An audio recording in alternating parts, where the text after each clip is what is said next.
오늘은 저희가 특별한 손님 두 분을 모셨습니다. 미국에서 꼼수를 위해서 날아왔습니다. 게다가 신분이 저희처럼 잡놈이 아니라 교수님 두 분이. 근데 기분이 좀 나쁩니다. 우리 같은 잡놈이라고 그랬는데 제가 박사 과정 수료거든요. 조용히 해. 이 두 잡놈은 학사학위 수료자들입니다. 아니 내가 지금 드린 등록금이 얼마인데 말이야. 실패. 그러면 본인 소개를 좀 해주시죠. 저는 버지니아 대학 물리학과에서 가르치고 있는 이승헌입니다. 네. 미국 워싱턴 DC에서 2시간 거리 버지니아 잘 알고 있습니다. 뭘 잘 알아 이 돼자. 얘는 선거운동 시작하고 나서 입이 막 풀렸는지 말이 늘었어. 어디 가서나 말하라고 지역구민들한테 얘기 들었어. 그럼 누구나 만나가지고. 자, 다음 분. 네.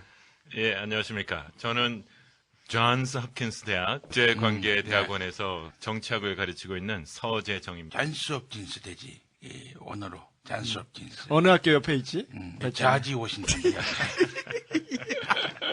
정말 잔스 홉킨스. 자지 워싱턴 대학. 저희가 미국 거기 갔을 때, 특강 갔을 때 거기에서 찾아뵀던 아주 저명하신 학자분. 잔스 홉킨스 대학 네. 강연을 사실은 서 교수님께서 예. 힘을 써주셔가지고. 예. 그런데 그 덕분에 서 교수님은 연락을 좀 받으셨나요? 저는 직접적으로 그런 연락을 받은 사례는 없고요. 네. 이제 제가 알기로는 이제 미국 다른 지역의 공연에 있었을 때, 네. 그 지역에서 이런 공간이나 이 정부와 관련된 기구에서 좀 사전에 연락이 가고 그랬던 사례가 있는 것 같습니다. 그때 네. 워싱턴 저희 존스 홉킨스 갔을 때 저희 김밥 싸주신 그 누나들은 잘 계시나요? 그 김밥 진짜 맛있었어. 김 누나한테 안부 좀 전해주세요. 네, 제가 그 안부 꼭 전해드리겠습니다. 저도요. 그 미국 전역에서 먹었던 많은 음식 중에 그 김밥이 가장 맛있었어요. 좀 찡했습니다. 너무 손맛이 들어가다 보니까 먹다가 무엇이 피는 거야? 봤더니 반지. 말도 안 되는 개그를 막 치거든요. 저희는 지금 강릉 공연을 끝내고 새벽에 끝내고 아침 일찍 출발해서 대구로 와가지고 사실은 대구 스튜디오를 하나 빌렸어요. 네. 스카이 워커스라고 하는. 예. 그리고 이 두 분이 제가 워낙 시간이 없다 보니까 네. 이 대구로 출동하셨어요. 아니 근데 이건 좀 너무한 것 같아. 저희를 만나러 워싱턴에서 날라왔는데 내려오라. 이거는 좀 손님 대접이 아니잖아. 그러니까 서울에 올라갈 시간이 없었어요. 전국 유랑극단 중이기 때문에. 아무튼 교수님 죄송합니다. 네. 자, 그럼 봉주 집회 마치기로 하겠습니다. 이 두 분이 근데 왜 오셨냐? 네. 미국에서 왜 여기까지 굳이 이렇게 날라오셨냐? 이게 천안함 2주년이거든요. 네. 네. 이 두 분이 천안함 사태 때 네. 어뢰에 의한 공격이 아니다. 라고 하는 문제 제기를, 과학적인 문제 제기를 최초로 하신 두 분이에요. 그래서 조선일보에 의해서 종북 좌파 교수로 낙인 찍혀서 네. 근데 종북 좌파인데 미국에 계시네요. 왜 그래 너? 야, 김 후보. 그러니까 반미라는 말은 못 붙이는 거야, 얘 지금. 아니, 그럼요. 저는 미국에 간 지 벌써 20년이 넘었고, 그 국적도. 시민권자시군요. 그렇죠. 네. 골수 친미입니다, 저는. 저희 각하와 아주 가까운. 어떻게? 친미 과학자가 저기 나오셨는데. 이 교수님도 저도 간대가 가시지가 아니고 시차 적응에 긴장해. 간지가 한 20년이 훨씬 넘었죠. 시민권자. 예. 저희가 잡혀갈 경우 장소는 제공하셔야 됩니다. 오늘 이 두 분께서 천안함에 관한 과학적인 진실과 접근, 그 이야기를 오늘 하시려고 멀리 오신 거예요. 우리 녹음 끝나자마자 내일 아침 비행기죠? 이 방송을 했으니까 잽싸게 미국으로 돌아가십니다. 자, 천안함에 관해서 어떤 문제 제기를 하려고 오시는지. 합조단의 주장하고 합리적인 과학적인 문제 제기를 했던 우리 측의 주장하고가 아직도 과학적으로 논쟁이 가능한 걸로 생각을 하시는 분들이 많으시는 것 같은데. 과학적 결론이 안 난 것처럼. 네. 그죠? 근데 그 과학적 결론이 먼저 났습니다. 천안함 사건이 한 척의 그 군함이 부서진 사건이 아니고 한국 사회 전체의 많은 사회 각각의 그 문제점이 총체적으로 연결이 그렇죠. 된 문제거든요. 그러니까 과학적인 결론은 이미 2010년 11월에 결론이 났고 또 그게 KBS 추적 60분과 한겨레 20일에 보도가 됐습니다. 처음부터 좀 말씀을 드리면은 2010년 5월 20일 합조단이 기자회견을 열어 중간 보고서를 발표합니다. 네. 북한 어뢰설의 결정적 증거라며 과학적인 데이터를 제시합니다. 그게 뭐냐면요, 3가지 하얀 분말 샘플에서 얻은 에너지 분광, EDS라고 하는데요. 에너지 분광 데이터입니다. 소위 말해서 이제 흡착물. 그렇죠. 소위 흡착물이라고 하는 건데요. 그 3가지 샘플은 천안함 선체와 어뢰 파편에서 추출한 하얀 분말 물질, 그리고 합조단이 수행한 모의 폭발 실험에서 나온 그 하얀 물질 3가지입니다. 그러니까 어뢰가 때려서 폭파했다.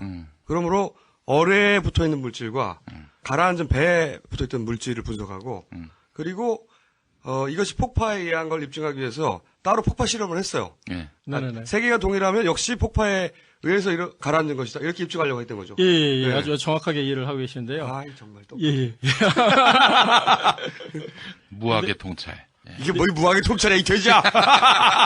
간단한 과학이야 이건. 그러니까 다시 간단하게 설명드리면 어뢰가 때려서 배가 구멍이 나서 가라앉았다고 했으니까 어뢰에 붙어 있던 거, 가라앉은 배에 붙어 있던 거, 그 2개가 같은가? 그리고 따로 폭파 실험을 해가지고 그때 나온 흡착물 이 3가지가 같으면 결국은 배가 어뢰에 의해서 가라앉은 것이다. 이렇게 입증하려고 한 거죠. 예, 네. 예. 간단하죠? 예, 그래서 그 중간 보고서 할 때 그 3개 데이터를 아주 대대적으로 보여줬었는데요. 그리고 같다고 결론을 냈죠. 그때는. 갖고 그렇죠. 그러니까 그 이게 폭발의 굉장히, 결과물이라고 그렇죠. 결정적 증거라고 근데 국방부에서. 그 제가 과학적으로 명백하게 말씀드릴 수 있는 거는 그 모의 폭발 실험의 EDS 데이터가 조작이 되었다는 거죠. 조작이요. 네, 조작. 그러니까 네네네. 모의 실험을 해서 나온 네네네. 그 흡착물의 분석 예, 그 데이터가. 데이터가 조작이 조작이 됐다고요. 네네네. 예, 안 되겠어요. 한마디 해야 되겠어요. 줘!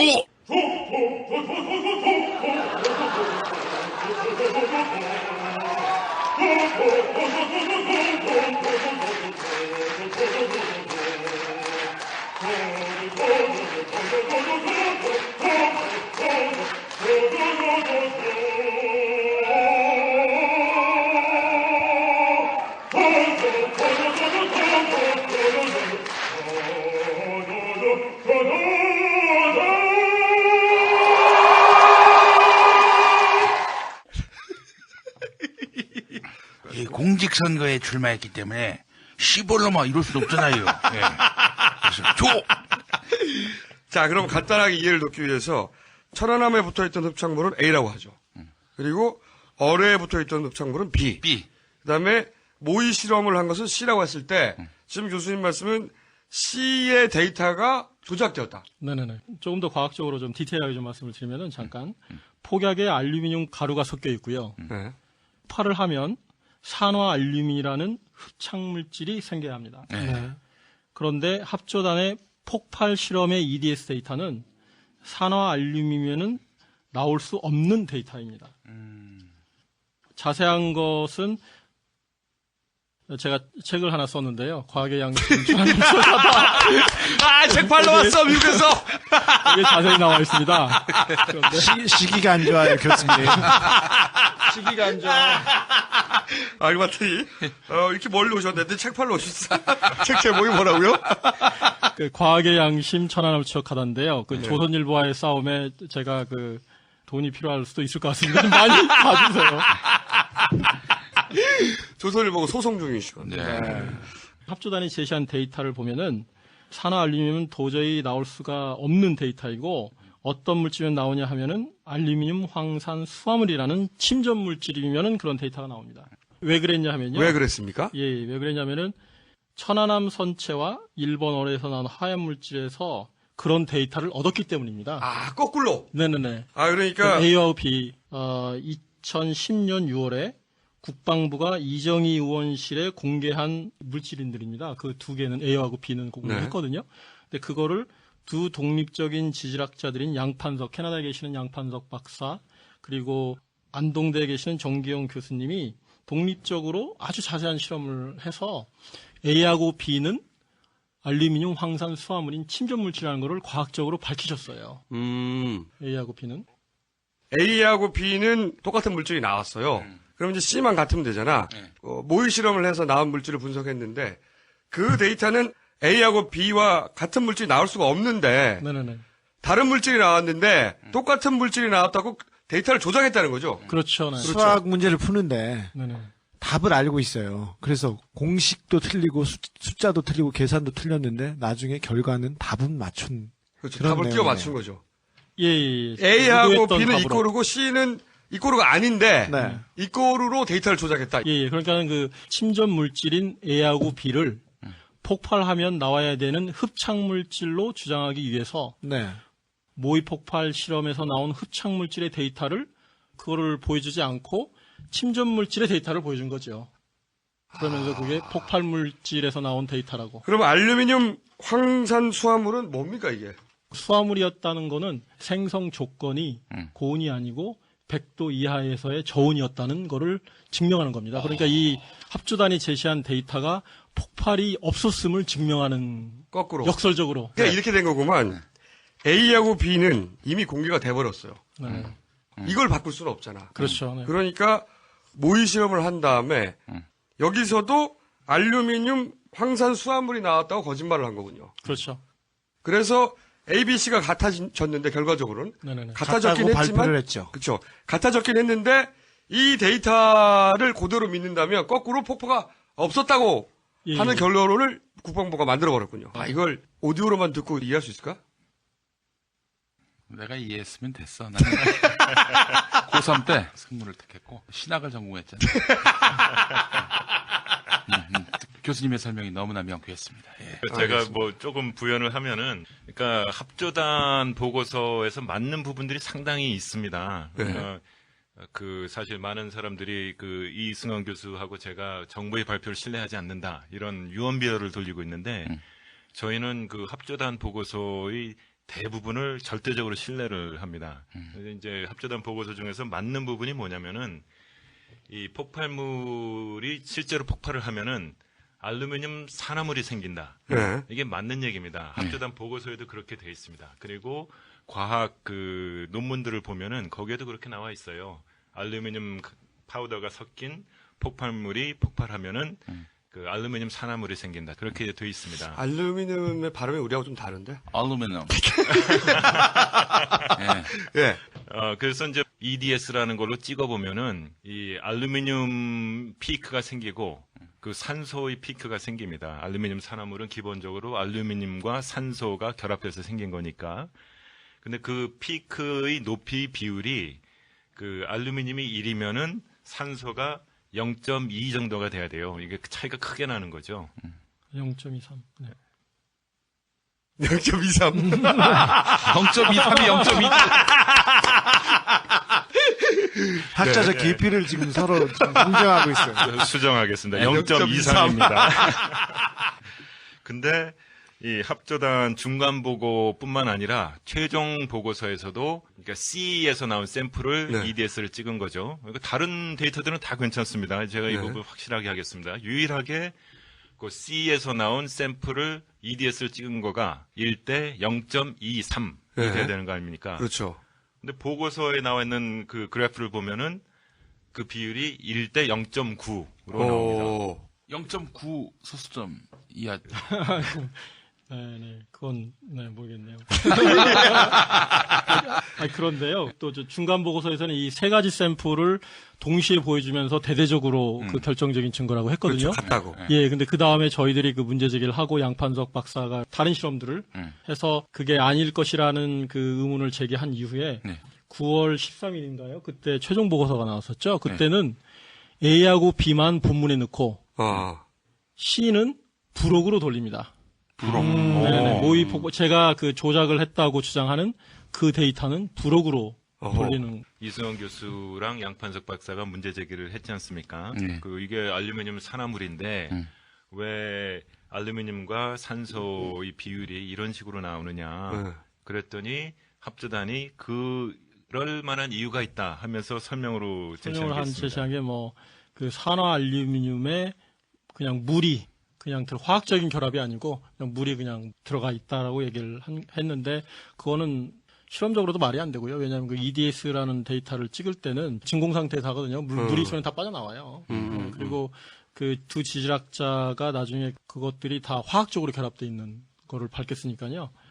그런데 그 국방부가 A하고 B는 공개를 했잖아요. 네. 그래서 저희들이 그러면 모의 폭발실에서 나온 그 샘플 C를 공개를 하라고 우리가 요청을 했어요. 그렇죠. 그것만 나오면 간단하잖아요. 그렇죠, 네. 네. 그거를 다시 분석해 보면 되니까. 네네네. 정부는 거부합니다. 뭐라고 그러냐면은 샘플이 서서 없어졌다. 그런데 그거는 그 의도적으로 폐기를 하지 않으면은 샘플이 없어질 수가 없습니다. EDS를 찍거나 뭐 엑스레이를 해도 샘플이 그대로 있거든요. 당연하겠죠. 먹었나? 근데 어차피 없어졌다면은 다시 모의 폭발 실험을 하면 되죠. 하면 되지 그렇죠. 않습니까?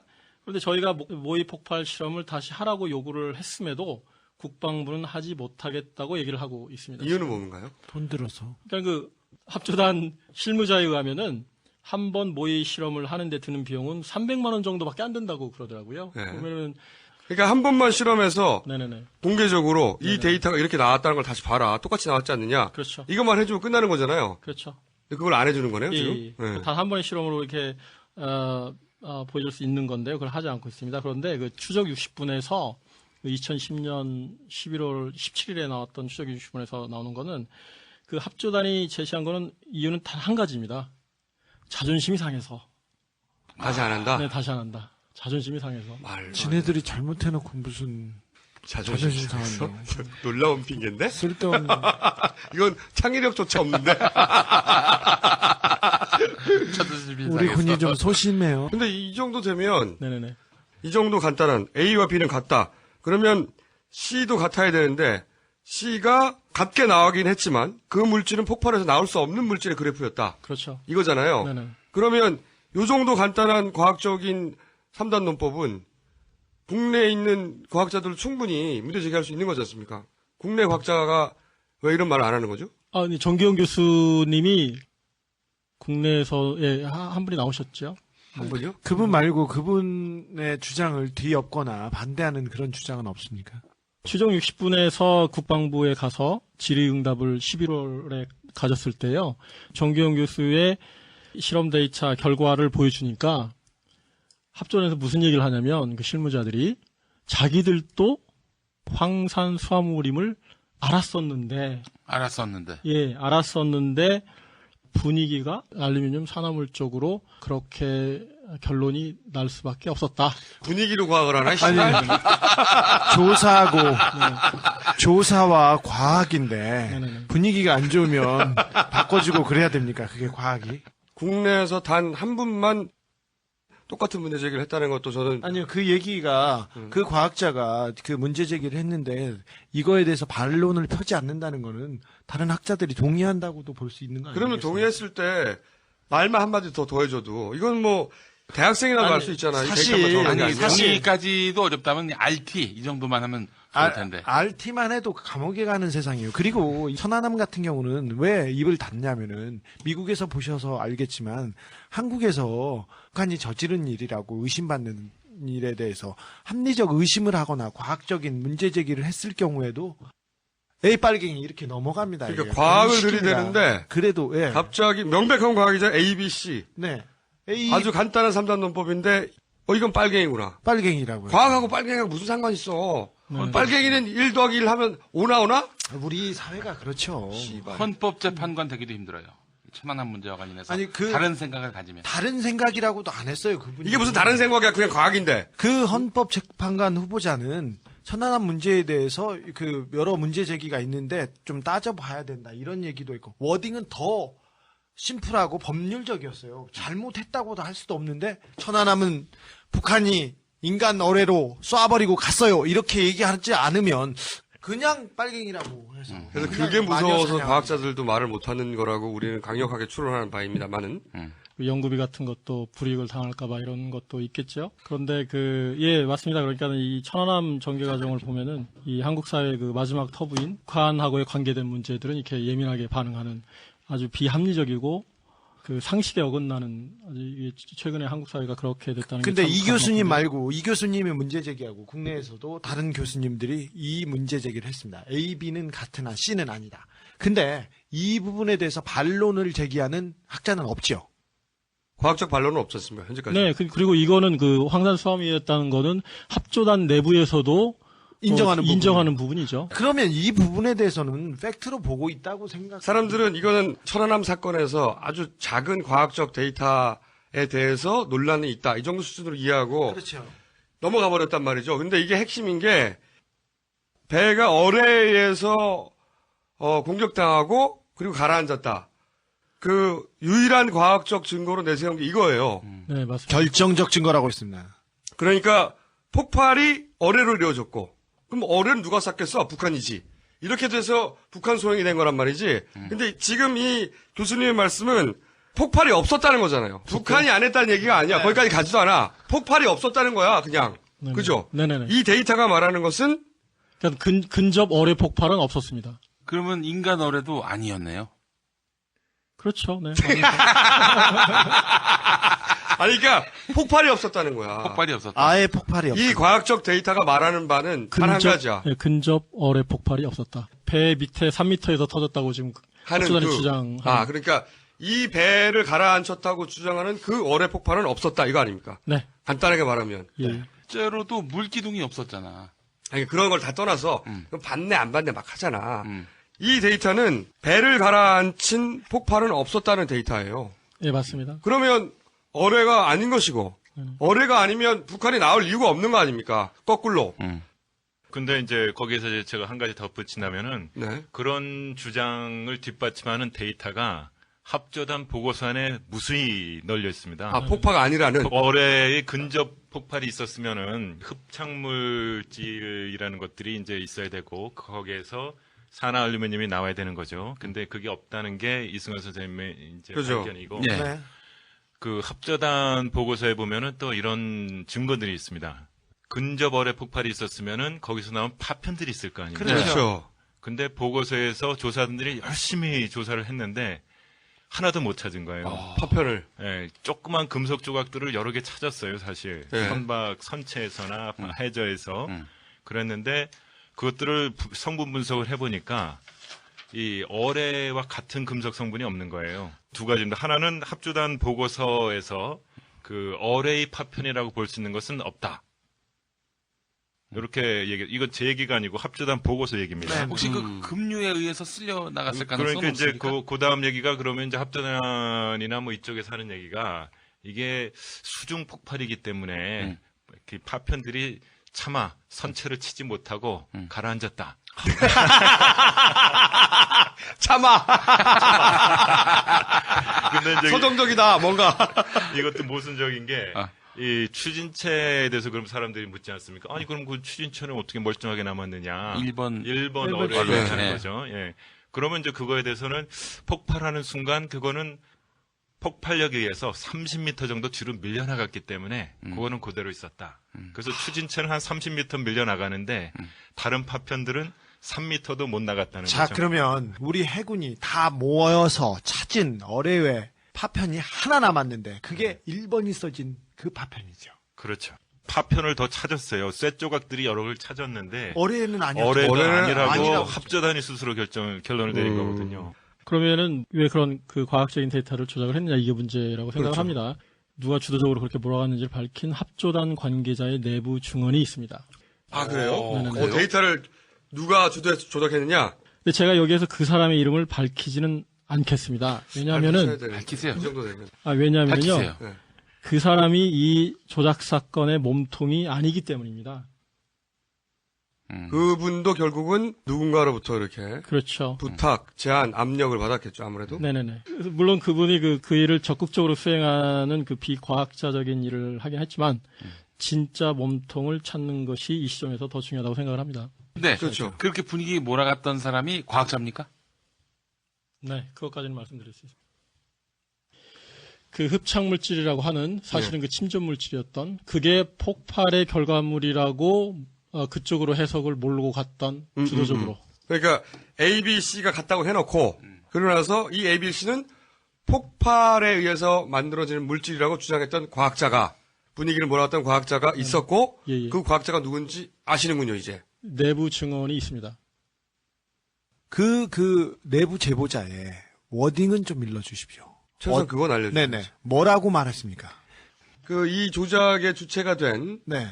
과학자 이름은 빠지더라도 그건 그렇죠. 말씀해 줄 수 있잖아요. 네, 어떻게 얘기를 했냐면요.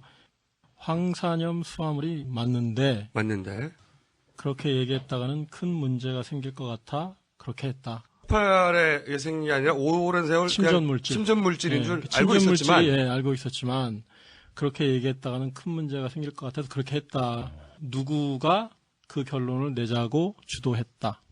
누구가 여기서 그 누구가 이름을 말할 수 없는 과학자인데 교수님은 그 이름을 알고 계시군요. 네네. 교수님을 고문해 되죠. 이 교수. 이거 이야기를 좀 해봐. 하지만 교수님은 그 교수가 최종적인 배후가 아니다. 네, 오늘 여기까지만 하고요. 그 서재정 교수님께서 오늘 말씀하실 내용이 좀 있습니다. 최근에 그 미국에서 그 제프리 베이더라는 사람이 자서전을 낸 게 있습니다. 이게 베이더라는 사람이 누구냐면은 천안함 사건이 났을 당시 미국에서 그 NSC 있지 않습니까? 네. 국가안보회의에서 그 아시아 태평양 쪽 그 담당하던 분입니다. 그리고 이제 지금은 현역에서 물러나서 그 브루킹스 연구소로 돌아와 있거든요. 이 양반이 최근에 이제 자서전을 쓰면서 그 당시 이제 자기가 그 겪었던 일들을 여러 가지를 기록을 했어요. 예. 근데 이제 천안함 사건이 났을 때 본인이 NSC에서 담당을 했으니까 그 부분에 대한 얘기들이 좀 있습니다. 자서전에 미국에서 출간된. 예. 이제 그 내용 중에서 보면은 한 가지 이제 제가 잘 몰랐던 사실인데요. 그 천안함 사건이 난 직후에 이명박 대통령이 그 오바마 대통령과 전화 통화를 했다. 근데 전화 내용이 천안함 침몰의 원인이 외부에서 야기된 폭발이었다. Externally induced explosion. 그 얘기를 했다는 겁니다. 이명박 대통령이 오바마 대통령이. 그래서 이게 전화 통화가 언제 이루어진 건가? 이거를 제가 확인을 해봤는데 이게 3월 31일 날 이루어진 사건 전화 발생하고 통화입니다. 한 5일 지나서. 예. 그러니까 그때만 해도 뭐 함체도 제대로 인양을 못한 상태였고 뭐 원인 조사는 뭐 되지도 않은 상태. 1번도 발견되기 전이죠. 그렇죠. 훨씬 네. 전이죠. 그런데 벌써 이미 폭발로. 폭발이 얘기가 됐다는 거죠. 근데 이제 자서전에 보면은 재밌는 게 그 다음 문장이 그 이렇게 이어집니다. 북한에게 책임이 있다는 증거가 쌓이고 있었다. 대통령과의 통화 직후에 베이더가 하는 얘기가 이명박 대통령은 외부 폭발이 있었다. 외부 폭발 때문에 천안함이 침몰했다 얘기하고 그에 바로 이어서 북에 책임이 있다는 증거가 쌓이고 있다. 그 얘기를 들은 베이더가 이제 그때부터 좀 당황을 하기 시작합니다. 왜냐하면은 그 당시에 김계관 외무성 부상. 부상이죠. 네. 부상과 바스워트 그 당시 그 보스워스 우리가 아는 그 이 두 양반 바스워트하고 김계관 부상과의 회동이 예정이 돼 있었습니다. 근데 통화 직후에 베이더가 걱정을 한 게 이 상황에서 김계관과 회동을 하는 것이 적합한 건가? 이러면서 당시 그 육자 회담 담당 대사를 맡고 있던 김성 대사에게 부탁을 합니다. 지금 현직 대사죠. 현직 네. 그 주한미 대사시죠. 이런 얘기가 있는데 지금 김계관과 바스워스의 회담을 진행시키는 게 괜찮은지 한국 외교통상부 분들과 한번 상의를 해봐라. 네. 그랬더니 대답을 하기를 외통부 분들은 이 회동이 진행되는 데 있어서 전혀 문제가 없다. 그렇게 얘기를 했다는 겁니다. 그러니까 베이더가 또 아무래도 미심쩍었던 거죠. 아니 대통령은 저렇게 말씀하셨는데 대통령은 북한이 지금 우리 저렇게 배를 심각한 상황인데. 한국 심각한 배를 좀 상황인데. 격침시켰다고 주장하는데 그렇죠. 전쟁 일보 직전까지 간 상황인데. 그래서 다시 한번 확인을 하라고 그래요. 네. 굉장히 좀 예외적인 거죠. 그래서 김성대에서 다시 확인을 해보고 역시 대답은 같습니다. 이렇게 보고를 합니다. 그러니까 베이더가 여전히 이게 그치, 이해가 안 가는 거예요. 조치죠. 이해가 안 네. 되죠. 그래서 베이다가 또 다른 조치를 취합니다. 그 다음에는 컬 캠블, 당시 이제 아태 담당 차관인가요? 그랬죠. 그래서 컬 캠블이 마침 서울에 들어갈 일이 있었어요. 4월 초에 4월 1일일 겁니다. 그래서 컬 캠블에게 확인을 해봐라. 들어가서 직접 확인해봐라. 직접 확인을 해봐라. 그래서 이제 컬 캠블이 청와대에 들어갑니다. 그래서 청와대 관계자들과 얘기를 하고 나서 베이더에게 다시 보고를 하죠. 청와대 관계자들과 얘기를 하니 김 바스워스 회동은 우리가 원하지 않는 바이다. 그러니까 지금 말씀을 정리하면은 사고 발생 5일 만에 이명박 대통령은 이것은 외부 폭발에 의한 침몰이라고 이미 방향은 나왔던 것이고 김성 대사가 확인을 해본 게 31일이고 3월 31일이고 또 오바마 대통령과 이 대통령이 통화를 한 게 31일이죠. 그러고 컬 캠블이 서울에 들어간 게 4월 1일입니다. 하루 사이네요. 네, 하루 사이죠. 근데 외통부는 3월 31일까지도 국가 회동을 하는데 전혀 문제가 없다고 얘기를 했고 4월 1일 날 청와대 관계자들은 회동이 진행되는 것을 원치 않는다고 얘기를 했고 부서별로 앞뒤가 안 맞는. 그때까지만 하더라도 어떻게 대처해야 할지 혹은 원인을 뭐라고 만들어 가야 할지 결론이 안 난 상태였다라고 우리는 이제 역추론을 하는 거지. 저기 2년 전 3월 26일은 안중근 의사가 순국하신 지 100주년 되는 날이었었어요. 그래서 제가 위해라고 중국에 그 리순 감옥 옆에 있는 그 도시에서 저녁이었는데 그날 100주년 행사를 마치고 북한 보위부 애들하고 그다음에 북한 적십자사 총재니까 상당히 높은 분이었습니다. 근데 이분들이랑 술을 먹고 얘기를 하고 있는데 속보가 났습니다. 천안함이 침몰했다고 이렇게 속보가 났는데 제3국에서 북한 사람들이랑 방에서 앉아있다가 그 얘기를 들으니 멍하지 않습니다. 서로 멍했습니다. 그래서 전쟁이 일어날 수도 있다. 이런 얘기가 나왔습니다. 그때 속보는 그랬습니다. 근데 그때 첫 마디가 우리가 오죽했으면 때렸겠냐. 이명박이 얼마나 했으면 때렸겠냐. 이렇게 얘기를 해서 쏘았구나. 이렇게 하고 헤어졌는데 싸늘하게 헤어졌습니다. 저녁에는. 근데 아침에 새벽에 만났는데 우리 아니라고. 우리 아니다. 자기도 확인해봤구나. 네, 바로. 자기가 확인해.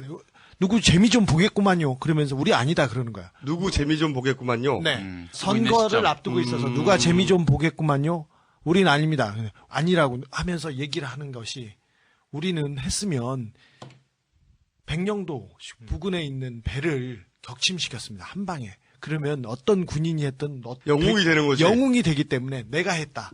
우리가 잘했다. 그렇게 손을 들고 만세를 그렇지. 부를 입장이기 때문에 우리는 아니다. 얘기를 하면서 우리가 하면 했다고 한다. 그리고 그렇지. 지금 이 상황에서 우리가 쏘아서 얻을 게 없다.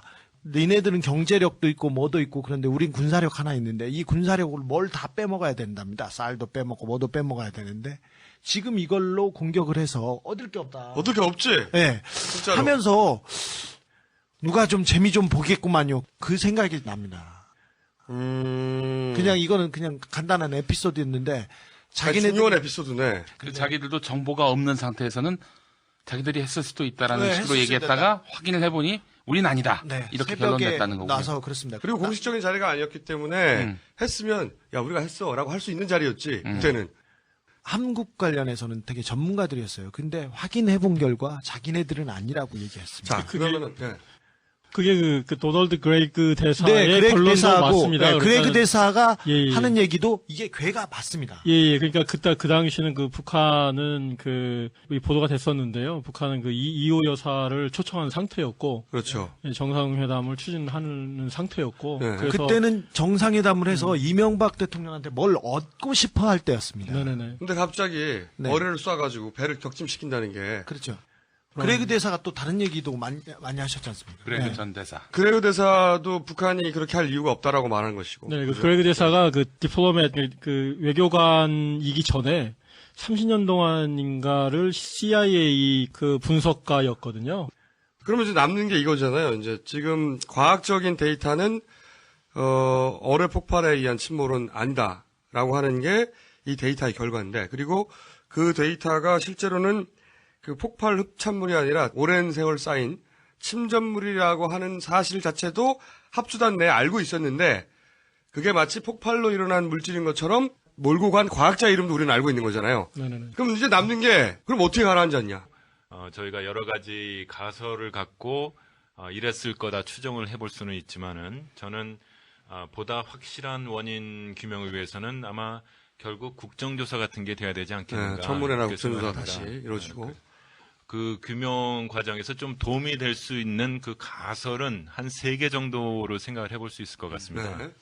일단 폭침은 배제가 됐죠. 네. 그 과학적 증거로 그 합조단이 제시한 흡착물 자체가 흡착물이 아니라 침전물이었기 때문에 폭발이 아니었다는 게 입증이 됐고 예, 어뢰설은 기각. 어뢰설은 기각된 거죠. 그리고 여기서. 또 합조단 보고서 자체를 인용을 하면은 근접 폭발이 일어날 경우에는 다수의 파편이 선재 내에 존재해야 하지만 인용합니다. 천안함 사건에 사용된 어뢰의 파편이라고 단정할 수 있는 금속은 식별하지 못하였다.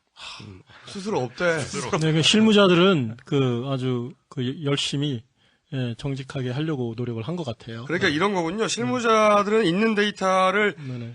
있는 그대로 분석을 했는데 사실대로 얘기했는데 보고서를 쓰는 사람들. 그렇지 보고서를 만드는 데서 지금 장난이 일어난 거군요. 지금. 네네, 그렇다고 생각합니다. 그러니까 보고서 안에서 그 데이터들은 정확한 것들이 굉장히 많습니다. 그 아하. 아까 파편도 말씀드렸지만은 어뢰가 폭발하거나 뭐 폭발물이 폭발하면 열이 발생하잖아요. 예. 고열이 발생하는데 천안함 보고서에 보면은 또 그 723도 이상의 열 이력은 없었다 인정을 하고 또 열 흔적이 없는 전선의 절단 현상이 있었다. 또 화상 환자는 없었다. 이런 식으로 열 흔적이 없다고 보고서 안에 다 들어가 있어요. 그래서 이제 제가 그 가설 얘기하기 전에 한 가지 강조를 하고 싶은 거는 그 천안함 보고서에 대해서 뭐 의혹을 많이 얘기를 하는데 의혹이 가는 거는 시험 폭발에서 나온 하얀 파우더 EDS 분석. 네. 그거는 저희가 믿기가 어려운 데이터지만은 다른 부분들은 아주 정확한 과학적인 데이터들입니다. 그리고 그걸 취합해서 마지막 결론을 낼 때 지금 그렇죠. 장난이 일어난 네. 거군요. 그러니까 데이터와는 정반대의 결론이 어떻게 나와버린 거예요? 결론적으로 보면 데이터가 말하고 있는 것과는 정반대로. 그 데이터는 전부 다 폭발이 아니라고 하고 있는데 엉뚱하게 결론만 폭발이라고 한 거군요. 지금. 네, 아. 이 합조단에는 팀이 여러 개가 있었거든요. 근데 각 팀마다 폭발 없었음, 폭발 아니다, 열 흔적 없었음. 저는 전혀 과학적인 삶을 살아오지 않았는데 다 이해됐습니다. 자, 그러면 이제 교수님, 자, 가설. 좌초설이 아직까지 유효한 가설로 남고요. 네. 왜냐면은 그 선박의 그 파손 형태를 보면은 네, 이게 뭐 찢겼다. 밑바닥에 그 긁힌 자국이나 네. 찢긴 흔적 같은 것들이 그 좌초가 아니고서는 설명할 수 없는 그런 부분들이 상당히 있습니다. 네. 그리고 또 뭐 지금까지 나왔지만은 최초 보고는 뭐 좌초로 났다. 예, 나왔고. 그렇게 나왔죠. 계속해서. 그 두 번째 가설은 길해설. 네. 또 있었죠. 네. 그것도 길해설. 있었고요. 또 길에서는 바다 지뢰. 그러니까 바다 지뢰. 바다 밑바닥에 어떤 앵커 같은 걸 걸고 약간 물 위에 떠오를 수 있도록 네. 체인으로 묶어놓기도 하고 그러는데 어쨌든 그러니까 그거는 배에 와서 부딪힌 건 아니고. 그렇죠. 그렇죠. 그러니까 기뢰가 폭발을 했다면은 그 사고 난 지점 수심이 뭐 46m였다 그러니까 40m, 30m 그 수심 밑에서 폭발을 했을 거고 그 수압에 의해서 배가 네, 이제 수압에 의해서 배가 불쑥 들렸다가 떨어지는 과정에서 이제 조각이 절단이 났다. 네, 날 절단이 수가 났다. 있는 거죠. 그 합조단 보고서를 보면은 선체 구조를 분석한 것들이 있는데 그 구조 분석에 의하면은 이제 이런 그 파도나 아니면은 그 원거리 폭발에 의해서 선체가 들썩 올라갔다가 떨어지는 순간 선체가 절단이 날 수 있다고 그 보고를 하고 있습니다. 네, 네. 근데 그런 상황에서 선체가 파손이 될 경우에 천안함이 부러진 그 정확한 지점에 파손이 되도록. 그런 경우 부러진 것처럼 천안함이 부러져 있다. 네. 그런 거죠. 네, 네. 네. 거기까지는 이제 국내 언론에서도 가설 단계에서는 나왔던 건데. 그럼 이제 세 번째 가설은 이 충돌설이죠. 이것도 사실 뭐 여러 사람들이 제기를 했던 가설이죠. 네. 그리고 합조단 보고서도 사실 충돌설을 그 검토를 하고 있습니다. 네, 합조단 보고서에서 검토한 충돌설은 배와 배의 충돌설입니다. 어허. 근데 배와 배의 충돌서를 검토를 하고서 이거는 맞지 않는다 결론을 그렇죠. 내렸죠. 나머지 배가 있어야 되잖아요. 그러니까 배와 배가 충돌을 하면은 위에서 밑으로 이렇게 찢기는 그렇죠. 그런 흔적이 있는데 이거는 밑에서 위로 그 배가 찢기는 흔적이기 때문에 그 선박하고 충돌이 아니면 그럼 뭐하고 충돌이냐 이건데 이제 천안함 파손 흔적을 자세히 보면은 이 좌초나 그 기뢰설로 설명할 수 없는 그런 흔적이 있습니다. 그게 예를 뭐냐면, 들면요? 예를 들면은 이제 천안함이 사실 두 동강이 난 게 아니라 세 동강이 난 거잖아요. 예. 그 선수와 선저가 갈라졌고 네. 또 선박의 한 가운데 부분인 그 가스 터빈실 부분이 또 따로 떨어져 나갔습니다. 예. 그거는 이제 배 밑바닥이죠. 배의 한 가운데 밑바닥이 따로 떨어져 나갔는데 그 따로 떨어져 나간 부분의 그 윗부분이 어떤 강한 물체에 의해서 위에서부터 아래로 늘려서 이렇게 밀려 들어간 그런 흔적이 있어요. 그 배 밑바닥의 정 가운데를 뭔가 쭉 밀고 들어갔다. 그렇죠. 무언가가 무언가가 배의 그 밑바닥 부분을 쭉 밀고 들어가서 이 가스터빈실 부분을 위에서 밑으로 눌러주고 선수와 선전은 양옆 선수와 선미는 앞뒤로 밀어내는 그런 흔적이 보이는 거죠. 그걸 기뢰설로는 설명이 안 되나요? 그렇죠. 기뢰설로는 설명이 안 되죠. 네, 그 네. 기뢰설로 하려면은 가스터빈실 부분이 위에서 밑으로 저기 찌그러질 수는 없거든요. 그렇죠. 기뢰는 밑에서 위로 올라. 기뢰는 밑에서 위로 올라가는 거기 때문에 그 기뢰와는 맞지 않는 부분들이 남아 있는 거죠. 그래서 그 충돌설을 뒷받침하는 흔적들이 여러 가지가 있는데, 그럼 이제 뭐가 충돌을 했느냐? 그 이분 초기에 잠깐. 나왔던 가설 중에 네. 당시 한미 그 연합훈련 연합훈련 중이었고, 그다음 미 대사가 빨리 달려갔고, 네. 미국의 관심이 대단하다. 네. 그렇기 때문에 그렇죠. 미국 잠수함이 아니냐 이런 설이 있긴 있었죠. 교수님이 말씀하신 거는 간단하게 말하면 배 밑바닥이 밑에서부터 위로 찌그러져야 되는데 기뢰였다면. 기뢰였다면 배 밑바닥이 밑에서부터 위로 찌그러져야 되는데 수압에서. 네. 근데 지금 배 밑바닥에 난 상처는 위에서 아래로 난 상처라는 거죠. 그렇죠. 그죠? 예. 가스터빈실 떨어져 나간 부분은 위에서 밑으로 찌그러져 버렸다는 네. 거거든요. 그러니까 그리고- 배 밑부분을 어떤 놈이 쳐서 배 밑으로 들어간 거죠. 그렇죠. 파손된 부분 길이가 한 8m 정도 됩니다. 근데 이제 그 미국 잠수함은 그 8m에 갖다 끼기엔 너무 큽니다. 당시에 근데 그 미국 잠수함 말고 그 잠수함도 그 같이 그 합동훈련 중이었습니다. 합동훈련에 참가하고 있었어요. 그리고 그 잠수함의 그 길이 네. 그리고 지름 같은 걸 보면 특히 이제 지름이 중요하죠. 여기서는 네, 그렇죠. 충돌의 가능성을 보니까 그 천안함이 생긴 구멍에 딱 맞는 크기입니다. 요 가설은 처음 들어보는 겁니다. 우리가 이때까지 미국 잠수함설은 들어봤어도 미국 잠수함의 크기를 봤을 때 그 배 밑바닥에 난 상처의 크기 안 맞는다는 말씀이시죠? 그렇죠. 예. 뭐 물론 이것만으로도 이제 그 잠수함이 충돌했다고 저희가 그 단정할 수는 결론을 내릴 아니죠. 수는 없죠. 네, 단정을 절대 낼 수는 아니죠. 없지만은 제가 이 말씀을 드리는 거는 이제 뭐 국정조사를 하든 뭐를 하든 그 진상 규명을 하는 과정에서 이 가설도 그 체크해야 중요한- 된다. 그렇죠. 예. 그러니까 보고서에 실린 사진들을 자세히 검토를 해보면은 그 배의 밑바닥에 둥그렇고 커다란 구멍이 뚫려 있는데 이 구멍은 그 기뢰나 좌초로 생길 수 없는 그런 구멍이거든요. 그리고 이런 구멍은 그 보고서의 결론인 근접 어뢰 폭발로도 생길 수 없는 그런 구멍입니다. 그리고 이런 구멍이 근접 어뢰 폭발로 생길 수 없다는 거는 역시 이게 합조단 보고서에 있어요. 거기서 이제 그 버블 효과라는 거를 시뮬레이션을 그 했거든요. 네. 그래서 이 어뢰가 근접 폭발을 할 경우에 이 버블이라는 것이 생겨서 그 효과로 선박이 파손될 수 있다. 뭐 이런 얘기를 이제 그게 하나의 그 가설이고요. 그거를 확인하기 위해서 아주 엄밀한 그 과학적인 시뮬레이션을 해봅니다. 네.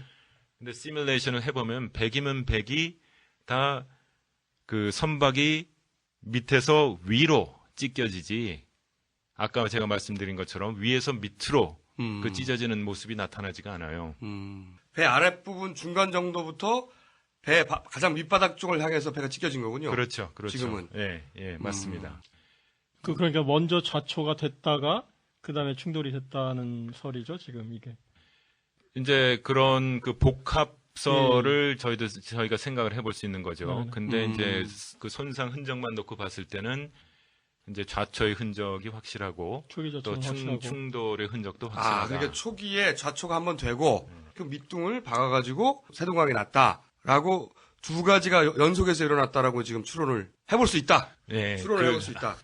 또 한 가지 덧붙여서 저희가 또 확인을 해야 될 거는 계속 그 제기되는 의혹 중에 하나가 그 소위 말한 그 제3위 부표 아닙니까? 그렇죠. 선수와 선미를 그 인양한 부분들이 있는데 그것과는 다른 제3위 장소에서 어떤 인양 작업을 했다.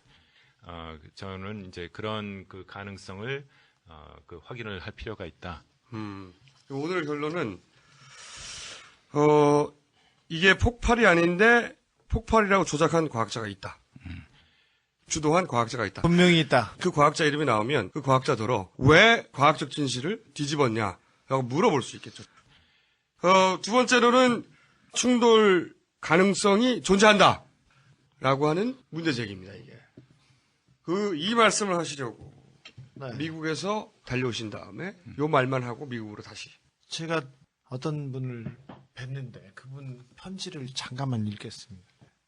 평택 이암대에서 해난구조대 활동을 하시던 분입니다. 이분이 어떤 일을 하냐면은 잠수함이나 배, 물에 가라앉아 있는 부분에 들어가서 보수도 하고 체크하고 그런 사람인데, 이분의 편지 일부분만 제가 좀 읽어볼게요. 2010년 여름 참수리를 선저 작업하러 다이빙을 했습니다. 선저 작업이라는 게 그런 겁니다. 함정 스크류는 한미, 배의 꼬리 부분이고요. 배 밑바닥에 기둥 같은 것이 나와서 축이라고 부르는데 그 끝에 스크류가 달려 있습니다. 스크류가 H가. 그 뒤에 라다가 있습니다. DDH 또는 FF 그리고 PPC, PCC, 참수리 등 모두 부두에 어느 쪽에 계류하느냐에 따라서 라다를 시작으로 스크류, 축 이렇게 보고 나옵니다. 그날 다이빙에서 참수리 선저 작업 중에 축에 파란 매직으로 4번이라고 적힌 글씨를 보았습니다. 천안함을 침묵시켰다는 어뢰를 다시 한번 찾아보니 파란 매직으로 1번이라고 써 있었습니다. 소름이 돋아서 저한테 연락을 했는데 그날 수중 작업에서 제가 참수리에서 봤던 건 파란 매직의 4번이 확실합니다. 아마 이 함대 수리창에서 군무원들이 축이나 스크류, 라다를 고치면서 적어놓았을 것입니다. 배의 축이나 스크류, 라다를 고치는 일은 거의 군무원들이 하는 일이기도 하고 워낙 수리 함정이 많기 때문에 어느 함정에서 나왔는지 헷갈리기 때문에 매직으로 적어놨던 겁니다. 이건 제가 물어봤기 때문에 알고 있습니다. 그 당시에서도 한참 의심했거든요. 번호를 적어놓는 거. 선배님 왜 매직으로 쓰십니까? 그랬더니 헷갈리잖아. 이렇게 대답했다고 합니다. 군무원 선배가. 군무원들이 수리를 하는데 네. 배든 뭐든 그때 부품들이 헷갈리니까 파란 매직으로 1번, 2번, 3번, 4번 써놓는다는 거지. 그렇죠. 그런데 그 천안함에서 나온 어뢰에 적혀있는 1번 그걸 보고 그걸 떠올린 거죠. 네. 칸에서도 적어놓을 수 있습니다. 근데 1번, 2번, 3번 이렇게 적어놓는 거는 군무원들의 관행이라는 겁니다. 헷갈리잖아. 작지만 중요한 아무도 말하지 않았던. 저는 천안함과 관련해서 의문이 스티븐슨 대사 그리고 번호 1번, 2번 그리고 왜 천안함에 탔던 장병들은 다 합숙훈련을 해야만 했는지 그리고 금방 찾을 수 있는데 고등어배도 조기배도 다 찾을 수 있는 배를 왜 우리 해군은 찾지 못하고 다른 데만 돌아다녔는지. 일 동안. 실제 해경은 그 좌표까지 알고 있었단 말이죠. 해경이 아니라 어민들도 알고 있었어요. 그리고 군도 알고 있었다고 지금 저기라고 다 얘기했었어요. 재판 과정에서. 근데 그걸 못 찾았어 계속해서. 그런데 이런 과학적 의식이나 합리적 의심을 종북이라고 하고 빨갱이라고 합니다. 군이 종북 방송을 한다고 비난할 겁니다. 그리고 그 다음에 천안함 유가족들이 나서서 빨갱이들은 북한으로 가라고 얘기할 겁니다. 난 선거 어떻게 해? 근데 사실 이게 뭐 근데 그 사실 많은 사람들이 그 이런 그 문제 제기에 그 동의를 하고 지원을 하고 계십니다. 제가 계속 말씀을 드리지만은 합조단에 참가하고 있는 그 과학자들 이분들이 사실 그 보고서 안에서 양심 선언을 하고 있는 그렇죠. 거예요. 자기 분야에서 중간중간에 다 지금 데이터로 얘기를 해놓고 있습니다. 얘기를 해놓고 있는 거고요. 네. 또 아까 말씀하실 때 이제 많은 과학자들이 왜 이렇게 얘기를 안 하느냐 하셨는데 저도 이제 그런 원망을 했지만은 또 한편으로 생각을 해보면은 또 많은 분들이 그 침묵으로 진실을 지켜주고 계시는 겁니다. 침묵만으로 부족하다는 거죠. 사람들은 침묵하는 이유가 이성영 교수님의 주장이 맞는 주장이기 때문에 침묵하는 건지 아니면 귀찮아서 침묵하는 건지 몰라요. 예, 아까 말씀을 드렸듯이 그 안동대에 계신 정기영 교수님이 그 분야에서는 가장 최고 권위자라는 그 말을 들었습니다. 네. 네네네. 그분 한 분 계신 거죠, 지금. 예, 그것도 저는 아주 아주 희망적인. 제가 이제 다니면서 또 희망을 보는 게, 뭐 이런 걸 실명으로 밝힐 수는 없지만은 현역 해군으로 있는 사람이 저에게 감사를 하면서 그 해군 그 심볼이 찍힌 그 모자를 저한테 준다든가 고맙다고 제가 현역에 있어서 아무 말씀은 드릴 수 없지만 고맙다고 그렇게 얘기를 하셨고 저도 뭐 그 사람한테서 어떤 다른 얘기를 정보를 들은 건 하나도 없습니다. 그렇지만은 그 모자는 그 아주 그 마음을 담아서 받았고요. 그 침묵을 투표로 행사하실 거라고 저는 믿습니다. 이승영 교수님, 제보자 네, 마지막으로 한 번 더 여쭤보는데요. 제보자 성이 어떻게 됩니까? 아니, 제보자가 아니지. 그 과학자. 네. 그 과학자의. 왜? 내가 알아. 뭔데? 줘! 실 거야. 하다못해 이니셜이라도 주고 가시죠, 이니셜. 그렇죠. 저희가 좀 찾아볼게요. 네, 이니셜 좀 주세요. 교수님, 좋게 못 끝납니다. 여기 올 때는 마음대로 왔는데 갈 때는 골방 많아요 여기. 하여튼, 저희한테는 이제 방송 끝나고 말씀해 주실 건데, 자, 먼 길에 오셨는데, 그리고 이제, 사실 이런 이야기들은 국내 과학자, 그리고 국내 전문가들이 해야죠. 얘기해 주셨어야 하는 이야기들인데, 해야죠. 북한만 관련이 되면 단순한 과학적 진실도 말할 수가 없는. 이게 뭐야, 이게! 한 소절은 들으라고. 아이씨, 내가 안 했어. 예, 퀸이에요. 근데 왜 남의 전화기를 만지고 그래? 예, 퀸. 자, 어쨌든 북한만 관련되면 이렇게 명백한 과학적 팩트도 말할 수가 없는 시대를 네. 우리 각하께서 만드셨어요. 그래서 굳이 미국에서 달려와서 이 대구까지 와가지고 여기서 말씀하실 수밖에 없었다. 신분 보장을 받는 미국 시민권자들 많이 이 사실을 말할 수 있었다는 게 굉장히 슬프네요. 저를 이제 도와주시는 우리 시의원 두 분이 이거 천안함 얘기는 선거 끝난 다음에 했으면 좋겠다. 이런 우려를 이야기합니다. 왜냐하면 그 자세가 예. 여기까지 오게 만든 거야. 전부 다. 그런데 그 시민들의 의식, 우리 국민들의 의식의 성숙도가 많이 올라와 있다는 거는 그때 그 2010년 6.2 지방선거의 결과를 보면은 알 수 있습니다. 그렇죠. 그러니까, 천안함이 벌어졌음에도 불구하고 너무 쫄지 마시고, 네네. 저희는 안 쫄아요. 천안함의 진실을 알고 아니, 싶으면 다른 분. 투표하시면 됩니다. 그게 오늘의 결론일 것 같습니다. 그 말씀하시려고 지금 오신 거잖아요, 미국에서. 그 천안함 진실을 규명하기 위해서도 많은 분들이 투표를 하시기 바랍니다. 그리고 투표를 해서 좋은 정부를 만들어 주시기 바랍니다. 네. 서 교수님은 말이 신뢰가 가, 목소리가 좋아. 저는 한마디만 말씀을 드리겠습니다. 역사는 진실의 편이라고들 합니다. 더 정확히 말을 하면 역사는 진실을 기억하는 자들의 편입니다. 천안함 사건을 절대 잊지 말아 주십시오. 예, 천안함 사건으로 46명의 고귀한 그런 우리 젊은이들이 유명을 달리하지 않았습니까? 그 원혼을 달래줘야 합니다. 그러기 위해서는 진상규명이 반드시 필요하다는 거죠. 우리에게 더 필요한 것은 진실 말고 무엇이 있겠습니까? 무슨 정신이 가잖아, 이 돼지야! 공직선거 출마자야! 네, 반드시 천안함 진상을 규명해야 되겠습니다. 이 진실을 모르게 감추니까 꼭 알아야 되겠어, 이번에는, 씨발. 꼭 알 거야. 자, 그러면은, 얼른 도망가세요. 수고하셨습니다. 교수님 수고하셨습니다. 감사합니다. 예. 그럼 리가 없다. 그럴 리가 없다.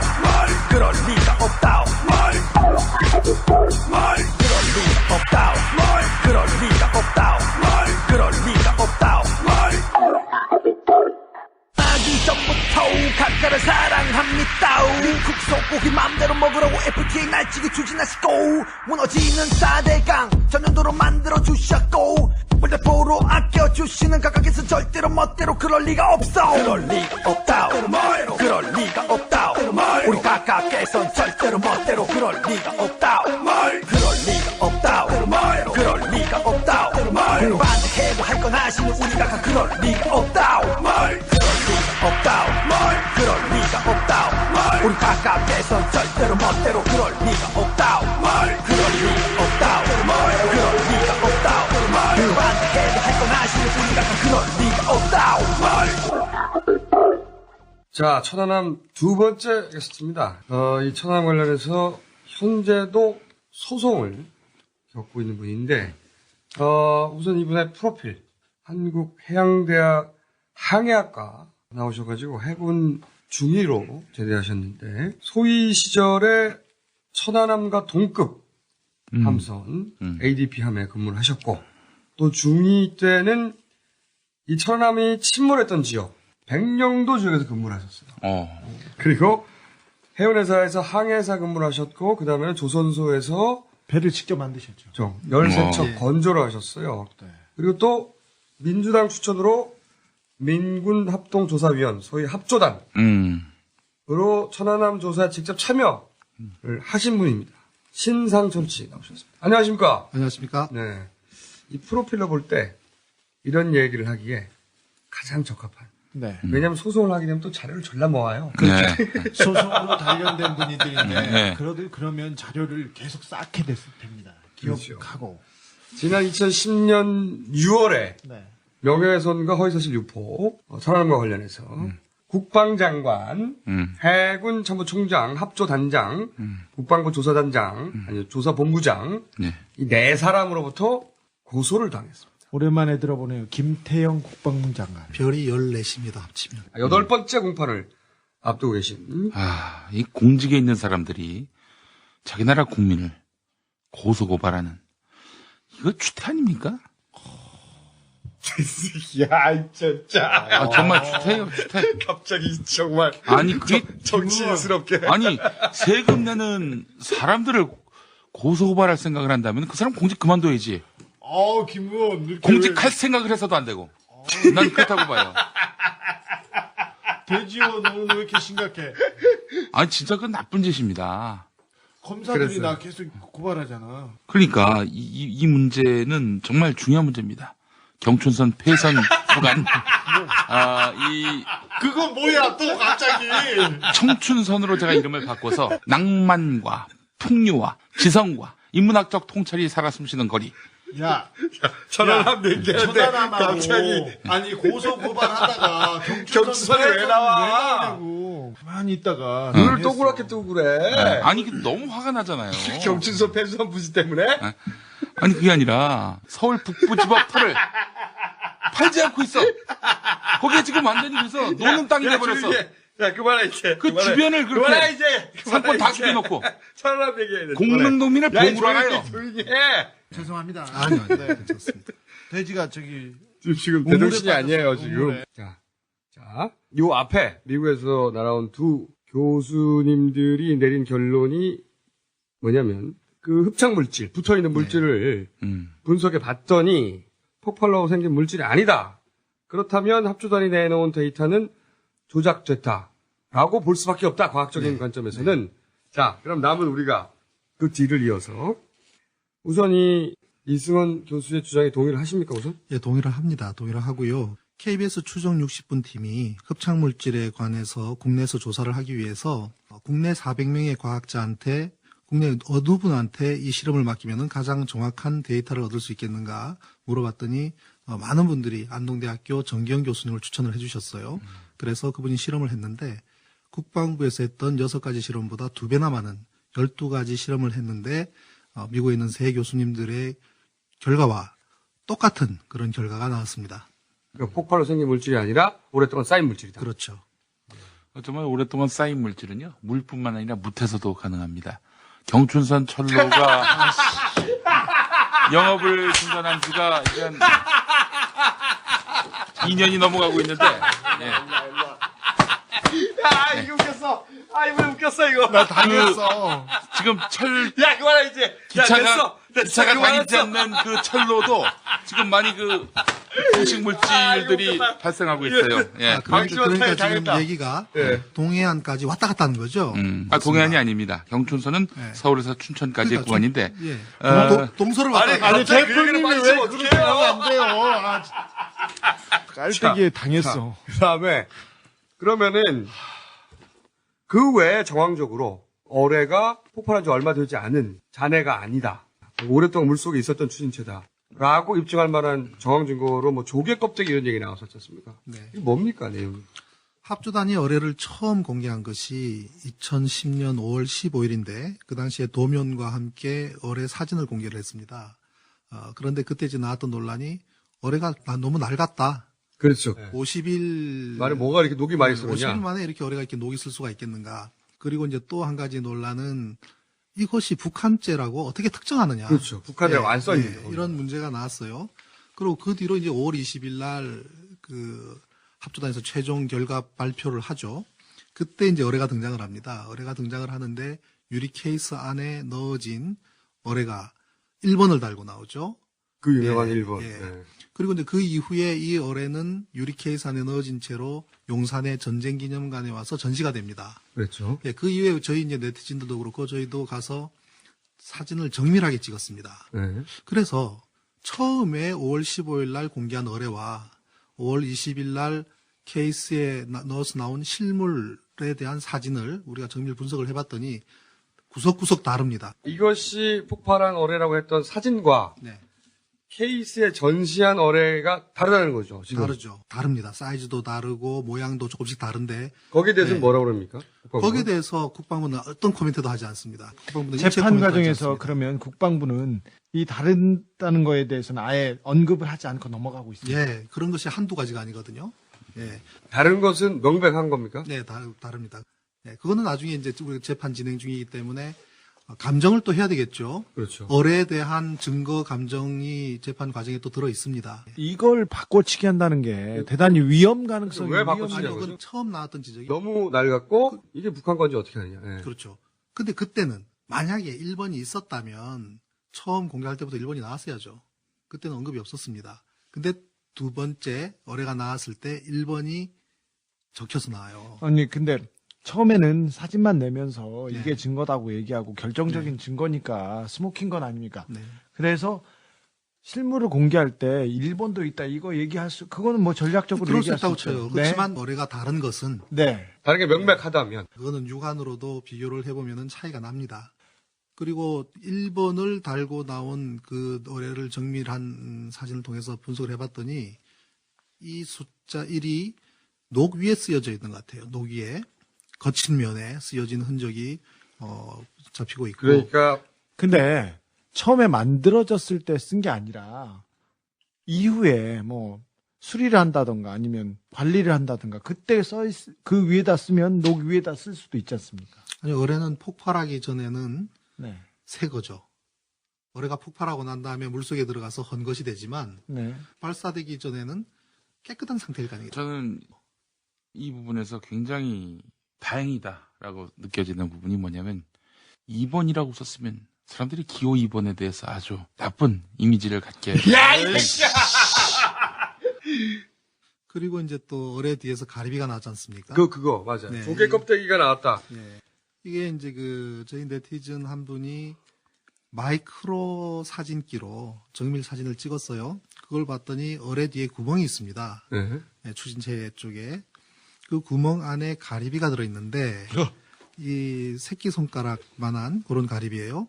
그 위에 하얀 흡착물질이 꽃처럼 피어 있습니다. 그래서 그걸 사진을 크게 키워서 저희가 인터넷에 올려서 어뢰 안에 이런 게 나왔다. 왜냐하면 그것이 가리비가 구멍 안에서 흡착물질을 뒤집어 쓰고 나왔다는 것의 의미는 뭐냐면, 자, 흡착물질이 뭡니까? 국방부 주장에 의하면 폭발에 의해서 0.001초 동안의 순간적인 폭발과 함께 알루미늄이 산화돼서 생긴다 그랬잖아요.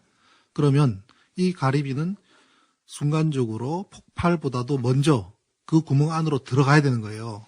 그리고 흡착물질을 뒤집어 써야 된단 말이죠. 네. 가리비의 놀라운 생명력을 그렇죠. 우리가 첫 번째는 가리비의 생명력이고 두 번째로는 이 잠수부대, 어뢰부대의 그 부업 가능성, 가리비 양식 가능성이 있습니다. 이거. 그 가리비가 말이죠. 경춘선 철로에 그만 좀 해, 이제.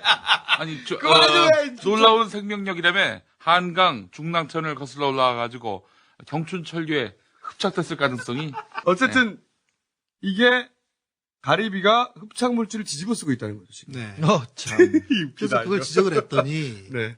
국방부에서 어떻게 뭐라고 하냐면 합니까? 네. 조사요원 3명을 용산 전쟁기념관으로 보내요. 국방부에서.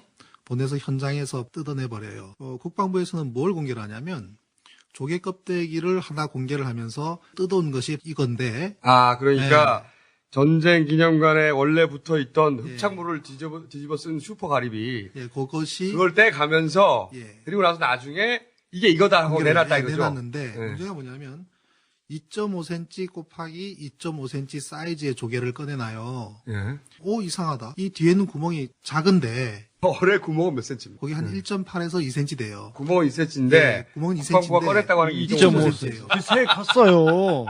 뒤쪽에 2cm만한 구멍이 있고 그 앞쪽에 보면 5cm 정도의 구멍처럼 착각할 수 있는 4개의 홀이 있습니다. 네. 네, 뒤에는 뚫려 있고 앞에 거는 막혀 있는 그런 구멍인데 국방부에서는 착각을 한 것 같아요. 우리가 사진상으로 보면은 구멍의 절반 사이즈를 차지하고 있기 때문에 가리비가 앞에 5cm짜리의 절반을 따져서 2.5cm짜리를 만든 거죠. 아, 앞에 구멍에서 나왔다고 네. 착각을 하고. 그걸 쭉 정리를 해서 네. 인터넷에 올렸어요. 어떻게 2cm 구멍에서 2.5cm짜리 조개가 나올 수가 있느냐 했더니 무시하고 거기에 대해서는 일체 답을 하지 않습니다. 그거에 대해서도요. 예. 지금 5.8cm로 자랐을 가능성이 있습니다. 국방부에서는. 조사 요원들이 와서 그 뜯을 당시에 그 옆에서 본 사람이 있어요. 누구냐면 전쟁기념관 전시관의 고석구 팀장이 네. 그 옆에서 지켜봤다가 미디어 오너라고 인터뷰를 합니다. 네. 뜯어내는 거를 봤더니 이 새끼 손톱만 하더라. 예, 거기서 조개가. 원래 거기 붙어 있던 거를. 예, 그렇기 때문에 새끼 손톱이 뭐 작잖아요. 그죠? 1cm 미만 급속도로 정도밖에 안 될 자랐네요. 텐데. 네, 내놨던 가리비가 2.5cm인 것은 분명한 것이고. 네. 사진이 남아있으니까. 예. 그리고 어뢰 구멍이 2cm인 것도 분명한 거니까. 네. 앞뒤가 안 맞는 건 분명하네요. 그리고 그 뒤에 또 스토리가 있습니다. 뭐냐면 그 당시에 KBS 추적 60분 팀이 정경 박사님 연구 결과에 대한 프로를 취재하던 중이었는데 그러다가 가리비 이 건이 터지면서 추적 60분 팀이 저한테 왔어요. 그 가리비가 어떻게 된 거냐 해서 쭉 설명을 했더니 거기에 대한 자료를 다 이제 가져가고 추적 60분 마지막 부분에 그것이 첨가가 됐습니다. 60분에. 그랬는데 나왔습니까? 이게 방송되는 날 어떤 일이 발생하냐면 갑자기 연락이 왔어요. 가려버렸구나. 만약에 가리비 부분을 빼지 않으면 이 추적 60분 방송이 나갈 수 없다고 한다. 라고 누가 연락을 왔습니까? PD가. 예. 수영식별 PD가 PD가. 저한테 이유는요? 연락이 왔어요. 그 이유는 위에 제작부에서 이 가리비를 빼지 않으면 방송할 수 없다. 아마 그거는 뭐 외부로부터의 압력이 있었는지 없었는지 전 모르겠습니다. 거기에 대해서는 모르겠지만 가리비 부분을 빼지 않으면 BBC 다큐멘터리를 이중 편성을 해서 다큐멘터리로 간다. 그런 아예 거예요. 그걸 빼지 않으면 아예 뭉개버린다. 아예 그저 뭐 불방을 한다. 오. 그래서 이제 오후 4시 반쯤에 최종적으로 연락이 오기를 어떻게 하면 좋겠냐. 저한테 이제 물어보시더라고요. 그래서 사실 그건 뭐 PD의 권한이고 또 방송국에서 하기 때문에 제가 할 수 있는 건 아니죠. 아, 그럼 빼십시오. 왜냐하면 정경 박사님 그 취재한 내용도 너무나 중요하기 때문에 저는 이 가리비 아니라도 천안함 진실을 밝힌 데는 전혀 문제 없습니다. 그러니까 부담 갖지 마시고 가리비 부분 빼고 방송 나가십시오. 그렇게 가리비가 사라졌구나. 그래서 2011년 11월 17일 방영된 추적 60분 의문의 천안함 논쟁은 끝났나 편에서 가리비 장면을 KBS 간부들이 삭제하라고 지시했다고 당시 제작진이었던 강윤기 추적 60분 PD가 지난 3월 29일 폭로했습니다. 그래서 가리비 부분이 이게 하나 그렇구나. 여쭤보겠습니다. 선생님. 소송을 당하고 있는데 처음에 공개한 그 어뢰는 너무 낡고 녹슬어가지고 1번을 쓸 정도, 1번이 남아있기도 어려운 상태였다. 그래서 네. 비교적 상태가 양호한 어뢰를 하나 더 만들어서 공개했다. 구해서. 이렇게 주장하고 있는데 그걸 소송에서 국방부는 이 문제에 대해서는 전혀 언급하지 않습니까? 예, 전혀 언급하지 않습니다. 그러니까 첫 번째 사진으로 제시된 어뢰와 실제 전시된 어뢰가 다르다고 하는 주장을 지금 거기에 대해서 답변이 없습니다. 국방부에서 저한테 소송을 한 것은 37가지에 대해서, 즉 제가 주장한 거의 모든 것이 허위라고 했는데 근데 이 이 부분은요. 근데 이 부분에 대해서는 전혀 언급하지 않습니다. 언급이 네. 없습니다. 조개 얘기도 가리 네. 얘기도 빠졌고요. 가리비는 2.5cm짜리를 끄집어냈지 않습니까? 국방부에서는. 근데 그것이 아니다라고 한 이유에 대해서는 그 이후로도 또 어떤 반응도 없습니다. 가리비 얘기, 그 어뢰를 다시 하나 급조했다 이 얘기에 대해서는 전혀 언급하지 않는다 이거죠. 네. 다른 정황적인 증거는 없습니까? 예를 들어서 뭐 그 물고기가 떼죽음이 없었다. 네, 그 부분 굉장히 중요한 부분이에요. 왜 중요하냐면 일단 폭발을 하면 가장 먼저 발생하는 것이 많은 열입니다. 많은 열이 발생하고 그다음에 큰 소리가 나죠. 그다음에 기체 팽창합니다. 그렇다면 열에 의해서 손상을 입든지 파편에 의해서 손상을 입든지 그런 인체적 손상을 입게 되거든요. 근데 천안함에서는 사망자나 생존자나 폭발로 인해서 발생할 수 있는 인체 손상을 찾아볼 수가 없습니다. 화상 같은 거. 예, 혹은 화상도 뭐 그렇고 고막에. 고막이 터지고 뚫려 있는 데 어디입니까? 귀, 코 이런 데에 순간적인 이 팽창된 기체가 들어가면서 귀에는 고막이 있죠. 코 안에는 미세한 점막의 실핏줄들이 있지 않습니까? 그래서 코피가 나는데 이런 현상이 전혀 나지 않는다. 그리고 물고기 같은 경우만 하더라도요. 천안함 밑에서 터진 360kg TNT의 폭발력은 수류탄 6,000발입니다. 수류탄 6,000발이 한꺼번에 터졌을 때 상당한 반경 내에 있는 물고기는 다 죽어야 되죠. 하필 그 근처에 물고기가 없었을 수 있지 않습니까? 3월 말은 서해안에는 까나리철입니다. 까나리가 우글우글해요. 까나리가 피했어 미리. 모르죠. 뭐 키리졸브 훈련 때문에 다른 데 간지 모르겠지만. 기절 훈련 때문에. 걔네들도 훈련했어. 까나리가. 근데 이제 시간이었나 봐. 제가 그 부분을 지적을 했더니 국방부에서 뭐라고 하냐면 조류가 세기 때문에 다 쓸려 또 나갔다. 내려갔을 것이다. 아, 폐죽음을 당했어 너. 예. 근데 그것도 참 얼마나 상식밖에 얘기냐면요. 자, 태안 앞바다에서 기름 유출 사고 났죠. 그 많은 기름이 해안을 범벅을 했지 않습니까? 조류는 남북으로 흘러요. 근데 바깥으로 나가지 않고 해안으로 옵니다. 왜 그런 현상이 나타나냐면 섬이든 육지든 조류가 흘러가면서 와류가 형성되거든요. 물고기 떼죽음을 당했다면 백령도, 대청도 인근 해안가 구석구석마다 떼죽음된 물고기들이 쓸려가야 돼요. 그렇겠군요. 그건 맞는 것 같아요. 당연히 그렇게 돼야 되는데 그렇지 않다고 하는 것은 그 상식에도 맞지가 않죠. 자, 여기까지가 폭발이 아니다. 국방부가 이것이 당시 폭발했던 어뢰라고 하는 것에 대해서 그 어뢰가 정말로 당시에 폭발했던 어뢰인가를 의심할 만한 정황들에 대한 정리를 지금 하는 것이고. 자, 그러면 만약에 어뢰가 아니라면 그럼 뭡니까? 저는 그다음 좌초라고 보죠. 좌초의 근거는 뭡니까? 좌초 주장은 제가 처음 한 게 아니에요. 해군 스스로 제일 먼저 사고가 났을 때에 해경에서 좌초라고 했죠. 해경에서 좌초라고 한 것도 해군으로부터 통보를 받은 내용이거든요. 그러면 그래요? 해군이 예, 제일 먼저 그렇죠. 말한 거네요. 예. 해군 누가? 저희 두 번째 재판에서 해군 작전처장 그 당시에 심승섭 준장입니다. 예, 그분이 이제 증인으로 나왔어요. 그래서 저희가 이제 물어봤죠. 처음 사고 원인은 무엇이라고 보고가 됐는가? 천안함에서 최초에 예. 보고됐던 내용이 뭐냐? 뭐냐? 그랬더니 좌초로 보고받았다. 그러면 국방부와 합참에는 뭐라고 보고를 했느냐? 좌초로 보고했다. 라고 당시에 심승섭 준장이 별입니다. 법정에서 증언을 했는데 그래서 국방부에서 선박에서 발생한 모든 사고를 좌초라고 표현했을 뿐이다라고 하는 그렇죠. 답변도 제가 기억이 나고 네. 호에 맞든 뭐에 맞든 가라앉은 가라앉은 건 다 거는 좌초다. 좌초 아니냐 이렇게 얘기했습니다. 그게 맞나요? 그거는 우리 국민들이 선박에서 일어나는 일을 잘 모른다고 생각을 하고 국민들을 우롱하는 처사입니다. 배를 조금이라도 아는 사람들이라면 그런 말을 하지 그 못하죠. 해군에서 어뢰나 길에 의해서 그러니까 폭발에 의해서 침몰될 경우는 폭침이죠. 좌초라는 것은 선박이 어떤 이유든 육상 구조물 또는 육지 암초라든지 아니면은 어떤 뻘밭이라든지 타치되는 즉 철판과 이 육지 토양이 타치되는 것을 좌초라고 합니다. 그러니까 근데 배 밑바닥이 해저든 암초든 그렇습니다. 좌초인데 이 철로하고 땅이 마주해야 그 위로 열차가 지나갑니다.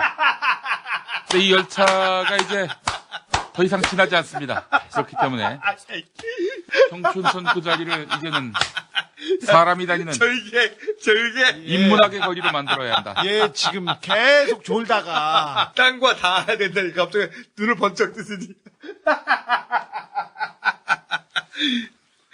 그런데 이제 이 아니 그 용어가 어쨌든 선박에서 쓰는 용어로서의 좌초는 육지에 닿아야 되는 거예요. 배와 배가 부딪혀도 좌초라고 그건 하는 충돌이죠. 거죠. 충돌이죠. 충돌이죠. 그리고 그렇게 이제 어떤- 용어를 분명히 구분했으니까. 그럼요. 바다 사람들은 특히 그렇습니다. 그렇죠. 네. 아니 항해사셨으니까 그 용어에 대해서는 우리가 좌초를 했다 그러면 대부분 사람들은 암초를 생각해요. 그렇죠. 그런데 좌초를 했음에도 전혀 손상이 안 날 수가 있습니다. 어떤 경우냐면 서해 같은 경우는 이게 바다가 뻘이지 않습니까? 네.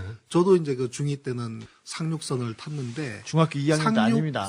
상륙함은 이렇게 해안으로 밀고 들어가는 배 아닙니까? 그렇죠. 그거는 좌초를 밥 먹듯이 하는 배예요. 제가 중2 때 그 배를 탔습니다. 네.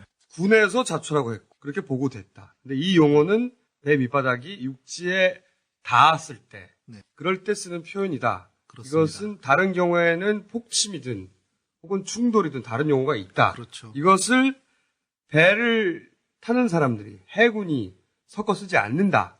이런 네. 말씀이신 거죠? 그렇습니다. 배를 타는 사람이라면은 절대로 혼동할 수가 없어요. 음. 예를 들면 우리가 119에 전화를 하면 화재가 났다, 추락을 했다, 다르지 않습니까? 마찬가지예요. 그것처럼. 선박 사고도 마찬가지 구분을 하죠. 좌초다, 폭발이다. 오케이. 그 용어까지 알겠습니다. 그 용어 이외에 좌초의 증거라고 할 수 있는 게 뭐가 있습니까? 가장 큰 증거는 배 밑에 깊이 패인 스크래치, 즉 이 긁힘 현상이 있지 않습니까? 네. 페인트가 쭉 긁어진. 네, 네. 천안함이 사고가 나기 불과 4-5달 전에 수리를 합니다. 페인트를 새로 칠해요. 좌우로 긁혀진 현상은 좌초의 명백한 증거고, 그 땅에 닿아서 네. 배가 밑바닥에 닿아서 긁은 흔적이다. 좌초할 당시에 밀고 들어갔죠. 제가 그 합조단에 조사를 갔을 때, 예, 제가 물어봤습니다. 배 밑에 저 깊이 패인 스크래치를 어떻게 설명을 할 거냐 그랬더니, 천안함이 침몰하고 해저에 가라앉았을 때 조류에 따라서 배가 이렇게 저렇게 쓸리면서 생겼을 것이다라고 얘기를 해요. 네. 이 배가 500톤입니다. 물까지 먹으면 500톤이 물 40m 깊이에 쭉 가라앉으면 조류에 좌우로 쓸리지 않습니다. 그 정도 무게가. 그리고 스프로펠러 보셨지 않습니까? 네, 프로펠러 휘어져 있죠. 네. 프로펠러가 돌다가 갑자기 엔진이 정지하는 바람에 프로펠러가 휘어졌다. 이런 말도 되지 않는 주장들을 하는데 군에서는요. 우리가 집에서 선풍기 돌아가던 거 갑자기 전원을 끄면 프로펠러가 휘어집니까? 그거는 전형적으로 좌초를 하는 과정에서 이 땅의 뻘밭을 밀고 들어가면서 휘어지는 것이고요. 그 다음에 배를 빼는 과정에서 무리하게 프로펠러를 돌리다 보니까 휘어지고 또 반질반질하게 광택이 나 있지 않습니까? 이 모래를 파는 과정에서 프로펠러에 붙어있는 따개비라든지 이런 것들이 그라인딩 된 거예요. 배가 땅에 닿아서 박혔기 때문에 프로펠러가 무리하게 거길 빠져나오기 위해서 돌다가 그라인딩이 되고 갈렸다는 얘기죠, 프로펠러가. 그렇죠. 그러면서 휘어진 휘어지죠. 것이다. 그렇죠. 근데 무슨 이유든지 간에 배가 부러진 다음에 땅에 쿵 박히면서 프로펠러가 확 필 수는 없습니까? 프로펠러가 제일 먼저 땅에 닿을 수도 있겠죠. 네. 그렇지만 그러한 손상이라고 하면 5개 날개가 균일하게 휘어 들어가는 현상은 날 수가 없습니다. 폭발물이 파장을 일으켜서 그 타격을 줄 수는 없습니까? 바로 옆에서 터졌다고 하면 그렇죠. 손상 일부분이. 입을 수가 있겠죠. 네. 그렇지만 프로펠러가 고스란히 보여지고 있죠. 전형적인 좌초된 상태에서 빠져나오는 것을 2초라 그러는데 좌초를 했다가 2초까지 하는 상태에서 난 데미지. 그렇기 때문에 S자로 휘는 겁니다. 어림잡아 1m 정도는 땅에 이렇게 박혀 있었던 것 같아요. 프로펠러가. 딱 광택이 나고 따개비가 떨어져 나가고 그라인딩 된 만큼을 보면 이에 어느 만큼 땅에 박혀 있다가 프로펠러를 돌려서 나왔는지를 알 수가 있습니다. 배가 밑바닥에 닿았고 프로펠러 부분이 네. 그 박혔는데 그 박힌 상황을 빠져나오기 위해서 프로펠러가 돌면서 휘어졌고 그렇죠. 그 과정에서 그 프로펠러가 갈려서 반짝반짝하게 됐다. 그렇습니다. 그리고 S자를 휘게 됐다. 5개 네. 프로펠러 전부 다 그렇습니다. 고른 모양으로 네. 그런 주장이신 거죠. 그것이 바로 좌초의 증거다. 그렇습니다.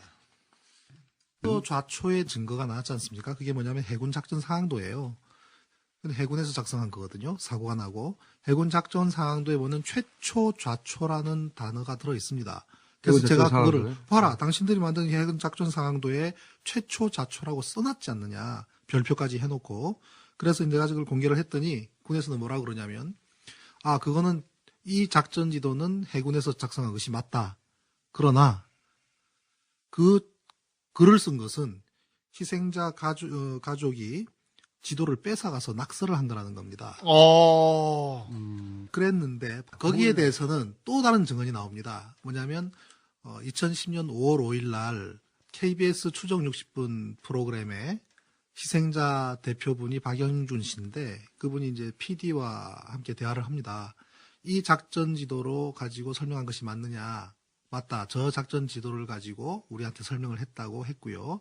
그러면 그때 최초 자초라는 말이 나왔느냐? 최초 자초라는 말을 했다라는 증언이 육성 증언이 보도가 됐습니다. 그 이후로 국방부는 그에 대해서 일체 코멘트를 하지 않습니다. 그리고 또 러시아 조사팀이 한국 와서 조사한 적이 있지요. 네. 러시아 조사팀들의 결과도 그 아닙니까? 천안함이 절단되는 사고가 나기 이전에 해저와 부딪힌 흔적이 있다라고 러시아 조사팀들도 그 결과를 발표를 했고 르야비킨 박사.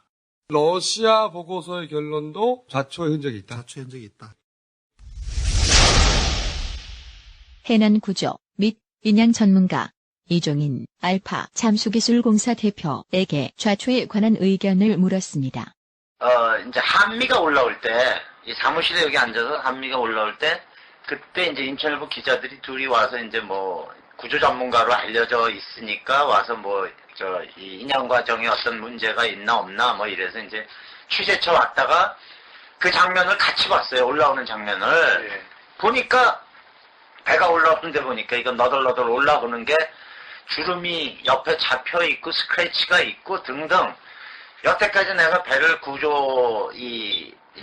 구조하는 일을 한 30년을 했는데, 30년을 했는데, 영락없이 저거는 좌초가 됐던 배야. 좌초가 됐던 배가 어떤 이유든 거기서 이초를 해서 어떤 구조상의 문제로 부러져서 가라앉은 배를 건지는 거라고. 이제 어떤 사람들이 내가 주장하는 게 좌초설이다라고 얘기를 하는데, 이거는 좌초를 증명한 얘기거든. 기자들이, 그게 무슨 얘기냐고 깜짝 놀라서. 폭발로 자기도 알고 있었는데. 자꾸 그 정부에서는 이 피격됐다라는 뭐, 그 분위기를 끌고 갔잖아. 그러니까 기자도 그때 이제 깜짝 놀란 거예요. 그러면은, 그 폭발이 아니고, 어뢰라고 주장했던 그걸 뒤집어서, 그게 아니고 어떤 딴 얘기를 하는 것 같은데 그 이유가 뭐고, 들려달라고.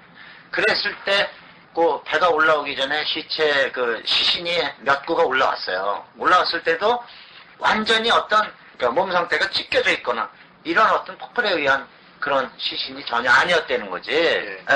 그것도 하나의 증거가 됐고, 그 다음에 배가 주름이 잡혔던, 중앙에서 힘을 어느 시간을 두고선 잡혔던, 그 사선으로 잡혔던 주름이 확연하게 거기 남아 있었어. 그래서 그거, 그 다음에 생존자들의 상태, 배가 잘라질 정도면 진짜 다 피원복이 돼야 돼. 코피는 포유류에 해당되는 어떤 생물체는 전부 코피가 터지고 이 허파가 나갈 수도 있지만 그렇지 않으면 아주 경증이 코피가 터지는 거야. 그다음에 고막이 나가는 거고. 그게 폭발이라고. 그런 게 전혀 없었어. 그냥 바자맛바람에 직서정연하게 이렇게 구조가 되는 장면을 우리가 봤단 말이에요. 그래서 그 당시에는 프로펠러가 그렇게 뒤로 휘고 앞으로 휘고 이거는 못 보였어요. 왜냐면 아래에 있었고 멀리 있었기 때문에. 그러나 배 옆에 빌지킬이 위로 올라갔다든가 올라붙었다든가 이런 거는 좌초된 배들의 그냥 증상이거든. 이번에는 국내 대학의 관련 학과 모 교수님에게 선박 전문가로서의 견해를 물었습니다. 천안함은 폭발했습니까? 그것은 폭발로 보기에는 무리가 있죠. 그것은 선박의 선자라든지 선축의 깊이 패인 자욱, 긁힌 자욱을 봤을 때 그거는 좌초가 명백하다고 생각이 됩니다. 폭발로 보기에는 무리가 있죠. 선박의 선자라든지 선축의 깊이 패인 자욱, 긁힌 자욱을 볼 때는 물론 좌초가 명백하다고 생각이 됩니다. 좌초라는 것은 선박이 선저와 선축이 해저 지형 또는 해저 바닥에 닿아서 움직일 수 없는 상태, 동력을 상실한 상태 또는 올려진 상태, 이런 상태를 좌초라고 하거든요. 그런데 그 선박의 모양, 모습을 봤을 때 이거는 좌초가 명백하다고 저는 봅니다. 좌초라는 것은 선박이 선과 선축이 바다가 표면에 해저지요. 해저 바닥에 닿아서 움직일 수 없는 상태, 동력을 상실한 상태, 올려진 상태, 이런 상태를 좌초라고 하거든요. 근데 그 선박의 그 모양, 모습을 봤을 때 좌초가 명백하다고 저는 봅니다. 좌초의 다른 증거로는 어떤 것이 있습니까? 프로펠러가 한쪽만 앞뒤로 휘었지 않습니까? 이것은 좌초가 되는 과정에서 앞으로 밀고 들어갈 때 프로펠러가 한쪽이 뒤로 휘어지고 거기서 다시 뒤로 후진하면서 또다시 앞으로 이렇게 휘어진 게 아닌가 이런 짐작을 합니다. 프로펠러가 한쪽만 앞뒤로 휘었지 않습니까? 이거는 좌초가 되는 과정에서 앞으로 들어갈 때 프로펠러가 한쪽이 뒤로 휘어지고 거기서 다시 뒤로 후진하면서 또다시 앞으로 이렇게 휘어진 게 아닌가 이런 생각을 합니다. 그래서 폭발이라고 볼 수 있는 증거는 어디에도 없고 일단 그 선박이 좌초가 돼서 거기에서 빠져나오려고 애를 쓰다가 발생한 것이 단초가 아닌가 이렇게 생각합니다. 그래서 폭발이라고 볼 수 있는 증거는 어디도 없고 일단 그 선박이 좌초가 돼서 거기서 빠져나오려고 애를 쓰다가 발생한 것이 단초가 아닌가 생각합니다. 그러면 그 다음에 이제 우리가 할 수 있는 질문은 뭐냐면 해저에 닿아서 좌초하면서 배가 세동강이 난 겁니까 그럼? 국민들은 두동강 난주로 알고 있지만 네. 사실은 세동강이 났습니다. 그러니까 앞, 뒤, 가운데. 그렇죠. 네. 앞, 뒤가 절단이 되고 가운데 부분은 가스터빈실이에요.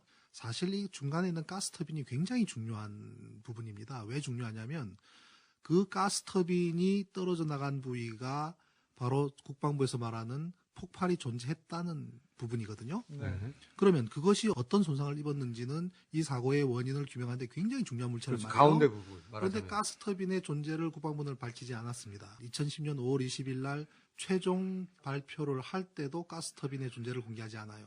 가스터빈을 찾았음에도 불구하고 최종 발표를 하고 난 다음에 국민들의 관심은 사라지지 않습니까? 6월 달, 한 달이 더 지나서 하도 기자들이 왜 가스터빈을 찾았다고 알고 있는데 공개하지 않냐고 비난이 빗발치니까 그때서야 6월 중순이 돼서야 가스터빈실을 공개를 했는데 어떤 손상도 없어요. 찌그러진 거 외에는 바로 그 밑에서 3m 하부에서 그 어마어마한 폭발, 360kg TNT라고 하는 엄청난 폭발이 있었다면 파편이 무수히 박혀 있거나 찢어지거나 하는 폭발로 인한 손상이 발견돼야 되는데 가스터빈실에 그런 게 전혀 없습니다. 그리고 지금 평택에 가보시면 함수와 함유를 나란히 이렇게 띄어놨어요. 중간에 사라진 부분을 빼놓고 현재 101이만큼 이렇게 띄어놨는데 그 엄청난 폭발에 의해서 위에 올라갔다면 상부 갑판들은 전부 하늘로 향해서 벌리고 있어야 되는 게 상식 아닙니까? 그렇겠죠. 밑에서 고스란히 있습니다. 여기 있는 기계가 어디로 갔을까를 가서 평택에 가서 보면은 이해를 할 수 없어요. 하늘로 안 날아갔습니다. 정밀 타격. 옆으로 사라졌습니다. 옆으로 밀려서. 그것은 제가 그거를 보고 이거는 명백한 충돌의 현상이다.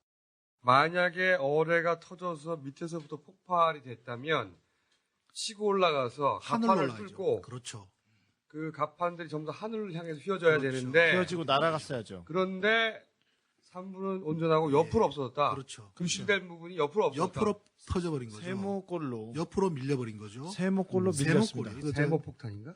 중2 때 백령도, 대청도, 연평도, 우도 이 서해 5교도소를 하도 많이 이제 그 상륙선을 타고 다녀봤기 때문에 백령도 인근에는 아주 고운 모래와 자갈과 이런 걸로 구성이 돼 있어요. 해저가. 그 안에는 조개, 따개비, 그다음에 조그마한 돌멩이 이런 것이 단단하게 뭉쳐 있는 구조란 말이죠. 거기에 천안함이 밀고 들어간 상태인데 스무스한 아주 부드럽게 밀고 들어간 좌초인데 저렇게 배가 깨진다면은 분명히 이것은 두 번째 사고를 겪었어야 된다라고 본 것이죠. 그렇게 추론하신 거군요. 예, 그렇게 해서 추론을 들어갔는데 처음에는 제가 충돌이라는 부분을 특정할 수가 없었습니다. 왜 그랬냐면 충돌이라는 것이 뭡니까? 상대방이 존재하잖아요.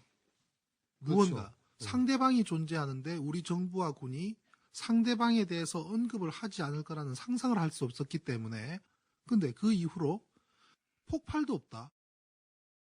폭발이 있어야 되는 많은 현상들 바로 폭발이 있었다는 바로 위에 형광등까지도 멀쩡하지 않습니까? 그렇죠. 그래서 폭발 가설을 제하고 예, 제하고 나니까 충돌밖에 없더란 말이에요. 좌초만으로 저렇게 부러지지 않는데 그렇죠. 그러고 나서 보니까 손상된 곳에서 무언가 충돌한 흔적이 분명하게 보여요. 선체 조사를 할 때 저도 선체 조사는 참 오래 했기 때문에 앞에서부터 끝까지 쭉 봤더니 좌초한 흔적 명백하게 보이고 그 다음에 손상된 형태가 스크래치와 프로펠러의 힘. 예, 한 가지 예를 들어보죠. 얼마 전에 인천 앞바다에서 두라 3호라고 폭발한 거 아십니까? 휘발유 운반선인데 그 창 안에 휘발유를 다 풀고 그 안에 가스가 차여 있었어요. 가스를 빼내는 작업을 하다가 폭발합니다. 이 철판들이 갈기갈기 찢어집니다. 그 안에서 11명이 사상을 했는데 시신들이 어떤 형태인지 압니까? 온몸이 찢어지고 팔다리가 끊어지는 정도의 손상이 발생했습니다. 폭탄도 아니고 어뢰도 아니고 가스가 채여있던 게 터지는 것인데 폭발이라는 게 그렇게 무섭습니다. 철판들은 갈기갈기 찢어져야 되는데 우리 그저 그 국방부에서 거기 그 평택에 천안함에 보러 가는 수많은 사람들 있지 않습니까? 그분들한테 뭐라고 이야기하냐면 자 보십시오. 이렇게 비참한 형태가 왜 폭발이 아니라는 거냐는 얘기를 무수도 없이 반복합니다. 그러나 그것은 굉장히 얌전하게 뜯겨진 겁니다. 두라 3호만 하더라도 조타실의 유리창이 전부 다 깨졌습니다. 천안함 멀쩡하지 않습니까? 바로 폭발이 있었다는 상부에 형광등 멀쩡하지 않습니까? 안에 있는 계기들 유리도 멀쩡합니다. 심지어 그걸 포장하고 있는 비닐까지도 나풀나풀거리면서 운전합니다. 케이블 끊어졌다면 폭발이 있었다면 떡이 돼서 뭉개져야죠. 물리적으로 뜯어진 형태를 그대로 보여주고 있습니다. 네, 그래서 네. 충돌설이 이제 나오는 건데 그러면서 나온 게 이제 제3의 부표잖아요. 그렇죠.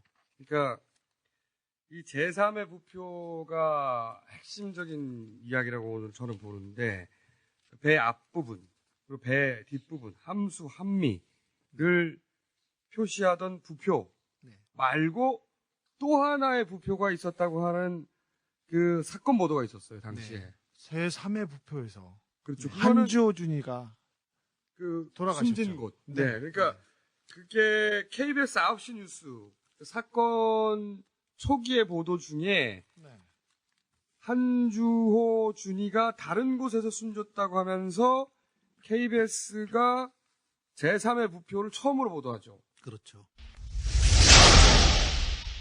2010년 4월 7일 KBS 9시 뉴스.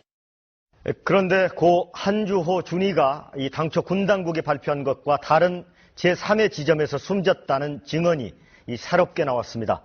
백령도 현지에서 이병도 기자의 단독 보도입니다.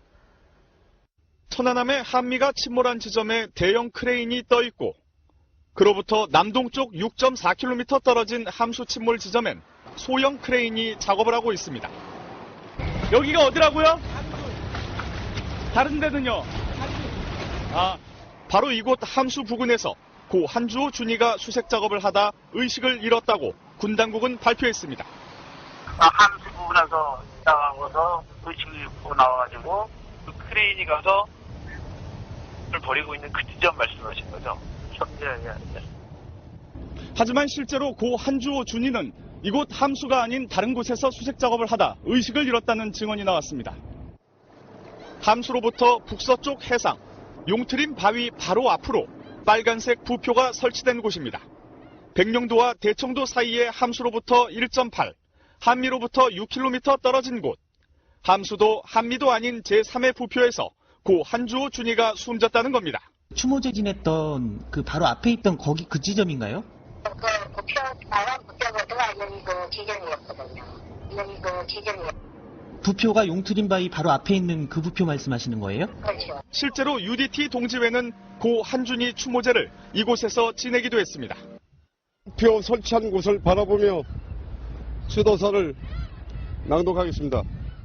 하지만 고 한주호 준이가 사망한 지점이 군의 발표와 달리 용트림 바위 앞바다라면 과연 한준희의 정확한 임무는 무엇이었는지 군의 설명이 필요해 보입니다. KBS 뉴스 이병도입니다. 그렇다면 한준희가 작업을 했다는 제3의 부표가 설치된 곳에는 무엇이 있을까요?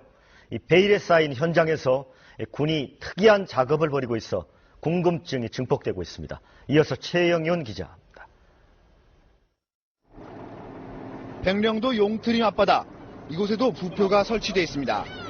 천안함 한미와 함수가 침몰된 지점에 설치된 부표와 똑같은 것입니다.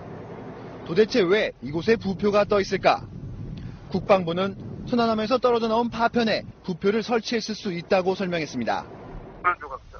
그러니까 그것이 이제 무엇인지 배에서 나온 조각인지 개중에 만약에 어떤 외부 충격 뭐 그런 게 있다면 그 충격했던 물체의 파편일 수도 있고. 하지만 UDT 동지회 회원들의 증언은 다릅니다. 고 한준희 사고 하루 전인 지난달 29일 UDT 동지회 회원들이 이곳에서 수중수색 작업을 할 때 단순한 파편이 아닌 대형 구조물을 봤다는 겁니다. 구조물에는 문까지 달려 있었고 그 안은 소방용 호스 등으로 가득 차 있는 공간이 있었다고 말했습니다. 자꾸 있고 나는 해충도 안에 들어가가지고 탐색을 하고 안에 한 5m 이상 탐색을 하고 그래서 나왔거든요. 이곳은 어제 해군이 길이 2m의 파편 2개를 건져 올린 곳이기도 합니다. 이 파편을 실은 해군 헬기는 백령도나 인근 바다에 떠있는 독도함이 아닌 남쪽 어딘가로 사라졌습니다. 한때 해군 정보탐사선 다도해함이 장시간 머물기도 했던 이 지점이 어떤 곳인지 의문이 제기되고 있습니다. KBS 뉴스 최영윤입니다. 그 후속 보도가 없었어요, 근데. 네. 함수가 가라앉은 곳, 한미가 가라앉은 곳 말고 부표가 또 하나 있었다, 이거죠. 제3의 부표에서 잠수부들이 작업을 했습니다. 계속 그렇죠. 작업을 하다가 한주호 준이는 돌아가셨어요, 거기서. 그러니까 사람들은 한주호 준이가 함수 한미가 있던 위치에서 천안함에서 지금 작업을 했다고 생각하시는데 그게 아닙니다. 네, 그게 아니고 KBS 9시 뉴스 당시 제목이 그겁니다. 한주호 준은 다른 곳에서 숨졌다. 네. 하면서 제3의 부표가 처음 등장했는데 후속 보도도 없고 그 이후로 제3의 부표 얘기가 사라졌어요. 예. KBS 황현택 기자에 따르면 제3의 부표 뉴스가 보도된 직후인 당일 오후 10시 반경 해당 보도가 사실이 아니라는 국방부의 반박이 있었으며 당일 밤 UDT 동지회 회장이 KBS를 방문하여 동지회 회원들이 착각을 한 것 같다는 요지로 해명하였다고 합니다. 이에 황현택 기자는 인터뷰하였던 UDT 동지회 회원들에게 다시 연락하였으나 동지회 회장과 같은 취지의 이야기를 하였고 이에 진술이 번복되었다고 판단하게 되었습니다. 다음 날 KBS는 해당 뉴스를 KBS 뉴스 홈페이지에서 삭제하였습니다. 이게 뭐냐? 사라지게 된 배경은 바로 그 다음 날 KBS 보도가 있은 다음 날 국방부에서 보도 자료를 발표를 하고 KBS한테 정정 보도를 요구합니다. 그러면서 그 내용은 KBS 보도 내용은 사실과 다르다. 그리고 한주호 준이는 함수에서 작업하다가 사망했다. 끝이에요. 끝이고 KBS는 또 그에 따라서 그냥 정정 보도를 하고 더 이상 보도를 하지 않습니다. 후속 보도를 하지 않고 그 당시에 또 취재를 했던 기자가 3분이 계세요. 그 3분은 또 더 이상의 보도를 하지 않고 그러면서 이 사건은 묻혀버리죠. 그 제3부표가 뭐냐 그러면? 천안함 사고에서 정말 중요한 사건 하나가 한주호 준이가 잠수하다가 사망한 사건 아니겠습니까? 한주호 준이가 사망한 곳이 다른 곳에 숨졌다고 보도됐고 그것이 그렇죠. 제3부표라고 표현되는 곳이죠. 예. 거기에 뭐가 있었냐 이거죠. 네. 한주호 준이가 사망한 날짜는 3월 30일이고요. 4월 1일 날 KBS 기자 3사람이 백령도로 들어갑니다. KBS 기자들이 UDT 대원 몇 분을 인터뷰를 해서 보도된 걸로 그 정도로만 아는데 그분들은 열흘 동안 UDT 대원들과 함께 기숙하면서 함께 생활을 했어요. 그런데 한주호 준이가 작업을 했다고 하는 위치가 함수 위치, 한미 위치가 아니더라는 거예요, 문제는. 그러면 당시 사건을 취재한 KBS 기자들을 만나오셨어요? 황현택 기자를 만났습니다. 뭐라던가요? 그 부표를 누가 설치했느냐? 한주호 준이가 어군 탐지기로 그 위치를 찾아서 한주호 준이가 설치를 했다는 거예요. 목숨을 걸고 설치했다고 예, 하면서. 네. 본인 스스로. 자, 그러면 그날이 29일 날 설치했다고 하는데 28일 날 하루 전날 함수함이 다 찼습니다. 함수함이 다 찾고 함수함위에 부표 설치하고 그 위치가 확보가 돼요. 확보가 된 다음 날 한주호 준이가 어군 탐지기로 그거를 찾아서 부표를 설치를 했단 말이죠. 그리고 그 밑에서 UDT 대원들이 잠수를 해서 작업들을 하는데 그 증언들을 내용이 뭐냐면 들어갔더니 어떤 물체가 있더라. 이 증언은 그러면 황현택 기자가 UDT 대원으로부터 들은 증언입니까? 그렇죠. 제가 오늘 가져온 것은 녹취록까지도 최초로 좀 공개를 하는 편인데. 그러니까 황현택 기자가 당시에 UDT 대원으로부터 들었던 내용의 녹취록. 그렇습니다. 그걸 확보하셨어요? 예. 요거는 보도된 적이 없죠? 녹취록이 있다는 것은 지난번 재판 때 나왔고요. 언론에 보도된 적은 없는 거군요. 그렇죠. 아직까지 그 녹취록 내용이 뭡니까? 함수에 접근을 하니 국기 개양대와 같은 기다란 봉이 만져졌고 2m가량 들어가니 그 UDT 대원들은 그게 함수인 줄 알고 있었던 겁니까? 함수를 알고 있었습니다. 왜냐하면 녹취록을 보면은 처음에 그 위치에 갔더니 한주호 준이가 있더라. 그 이현규 씨는 그래서 이 증언을 한 사람의 성함이 이현규 씨다. 예, 이현규 씨가 한주호 준이와 동기인데 여기 어떻게 왔냐 그랬더니 나도 오늘부터 여기 투입했다고 이야기를 하더랍니다. 그러면서 한주호 준이가 함수라고 이야기를 했답니다. 그 이후로 UDT 대원들은 거기가 함수인 걸로 알고 있습니다. 알고 잠수를 한 거군요. 그런데 KBS 기자가 봤을 때 함미가 어디 있는지 함수가 어디 있는지는 이미 국방부 발표에서 안단 말이죠. 네. 함수 함미가 아닌데 여기를 함수라고 하니 이상하단 말이죠. 그래서 취재 들어간 거군요. 그리고 취재하면서 녹취록 내내 KBS의 황현택 기자는 그 위치가 함수인지 아닌지를 계속 UDT 대원들한테 많이 물어봅니다. 네. 많이 물어보는데 말은 함수라고 하지만 위치는 함수가 아니기 때문에 KBS 기자는 제3의 부표라는 이름을 명명을 합니다. 그래서 제3의 부표란 말이 제3의 나왔고 말이 다른 곳에 숨졌다고 하는 보도가 나온 거군요. 그렇습니다. 그런데 함수로 알고 있던 그 물체에 접근을 하자. 그다음부터 이어지는 증언이 뭡니까? 그리고 그 안에 들어가 봤더니 국기 개양대와 같은 기다란 봉이 만져졌고 그리고 두 손을 뻗어서 동그라미를 그릴 수 있는 해치가 있더라. 예, 글이 들어가니 소방 호스가 보였다 그랬어요. 해치라는 것이 이 뚜껑이지 무늬예요. 않습니까? 예, 뚜껑. 동그란 뚜껑. 이 동그란 해치는 천안함 함수에는 없는 구조예요. 국기 개양대 같은 기다란 봉이 만져졌고 2m 정도 더 들어가니까 동그란 해치문이 있었다. 그걸 열었더니 그 안에 소방호수가 보였다. 동그란 해치가 있고 국기 봉이 있는 건 천안함 함수에는 없는 구조물이에요. 배 아니지 않습니까? 이거 잠수함 구조물 아닙니까? 잠수함에는 그런 그 해치가 둥그렇게 사이즈가 작은 해치들이 달려 있죠. 국기 개양대 같은 봉은 잠수함에 무슨 구조물이에요, 그러면? 잠수함이 입항하고 출항할 때 거기다 국기를 답니다. 그렇죠. 예. 봤어. 예, 떠 있을 때, 물 위로 뜰 때 뭐 하나 있잖아요. 그렇지. 네. 그리고 또 하나 중요한 증언은 들어갔더니 그 물체가 어떻게 생겼냐고 물어봅니다. 네. 예, 물어보는데 그게 45도 정도 육지 쪽으로 기울어져 있더라. 예. 라는 중요한 증언을 해요. 그게 왜 그런데 중요한 증언이죠? 왜 중요하냐면 천안함 함수와 함미가 발견되고 난 이후에 잠수사들이 들어가서 그 형태가 어떻게 누워져 있는가를 이야기한 내용이 많은 보도됐죠. 언론으로 보도가 보도됐습니다. 됐는데 천안함 함수는 옆으로 완전히 누워 있었습니다. UDT 대원이 말하는 45도 기울어져 있다는 것과는 다르지 않습니까? 그렇죠. 그렇기 때문에 UDT 대원이 본 것은 천안함 함수가 아닌 것이죠. 예. 이건 MBC를 비롯해서 많은 언론에서 보도된 내용이에요. 그렇죠. 함수는 누워 있었는데 이 UDT 대원들이 발견한 물체는 45도로 돼. 45도 정도 기울어져 있습니다. UFO인가요? 경춘선 기차가 누워 있었던 거 아니야? 글쎄, 그 경춘선 기차가 물길을 가로질러서 은하철도 999도 아니고 철길이 끊어져가지고 걸로 가서 글쎄 다이빙을 했나? 그리고 이제 그 물체가 한 60m 된단 말이죠. 그러면 60m 천안함의 함수는요? 천안함 함수가 47m입니다. 47m. 크기가 다르군요. 함미가 37m고요.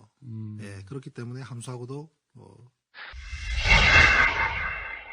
사실관계를 정확히 하기 위해 구분합니다.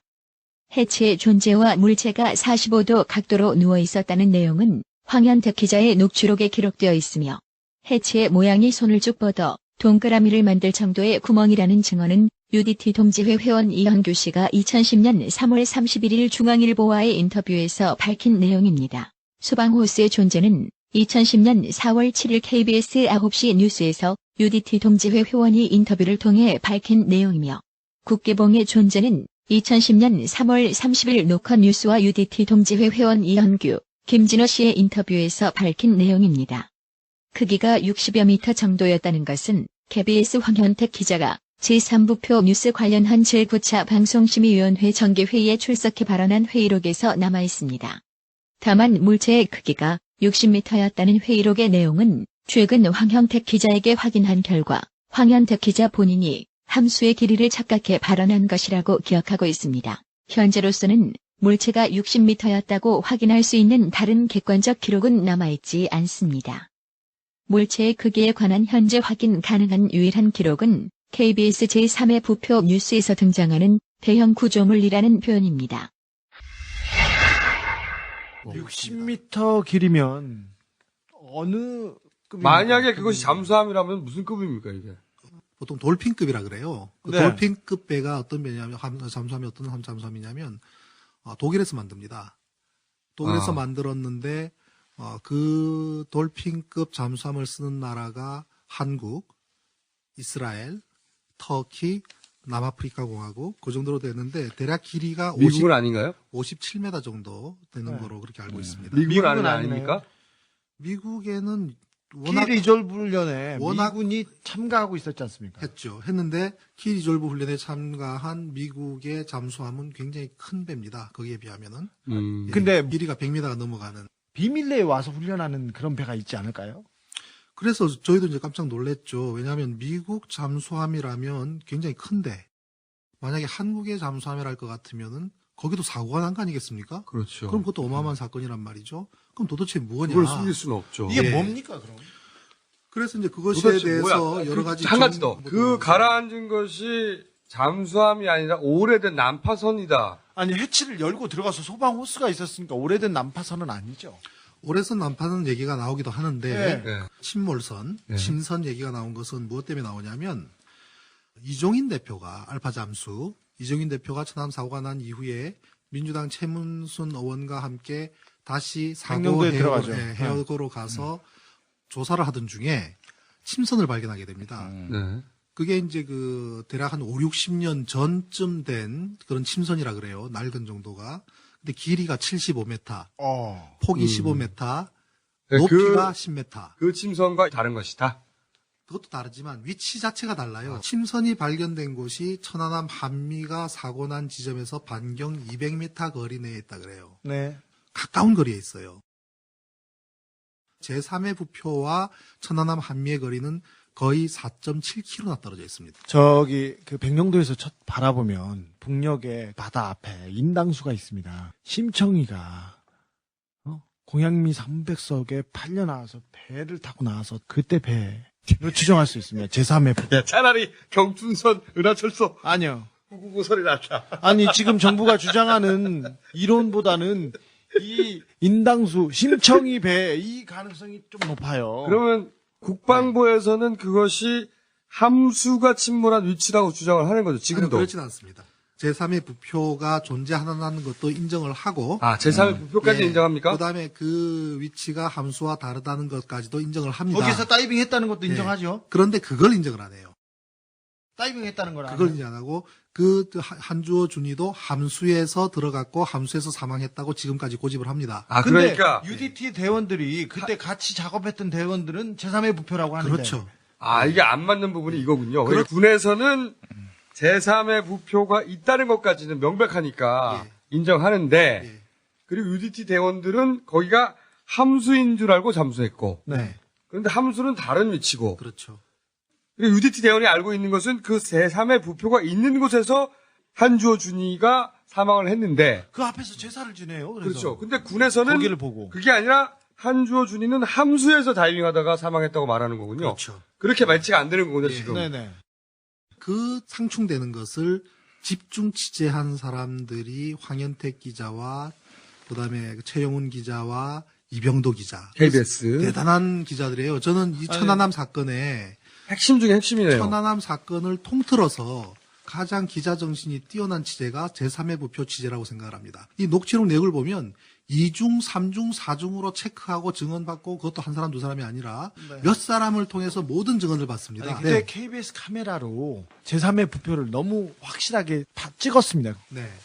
그래서 잠수 위치와 제3의 부표가 완벽하게 다르다는 것은 그 당시에 백령도에 있던 모든 기자들은 압니다.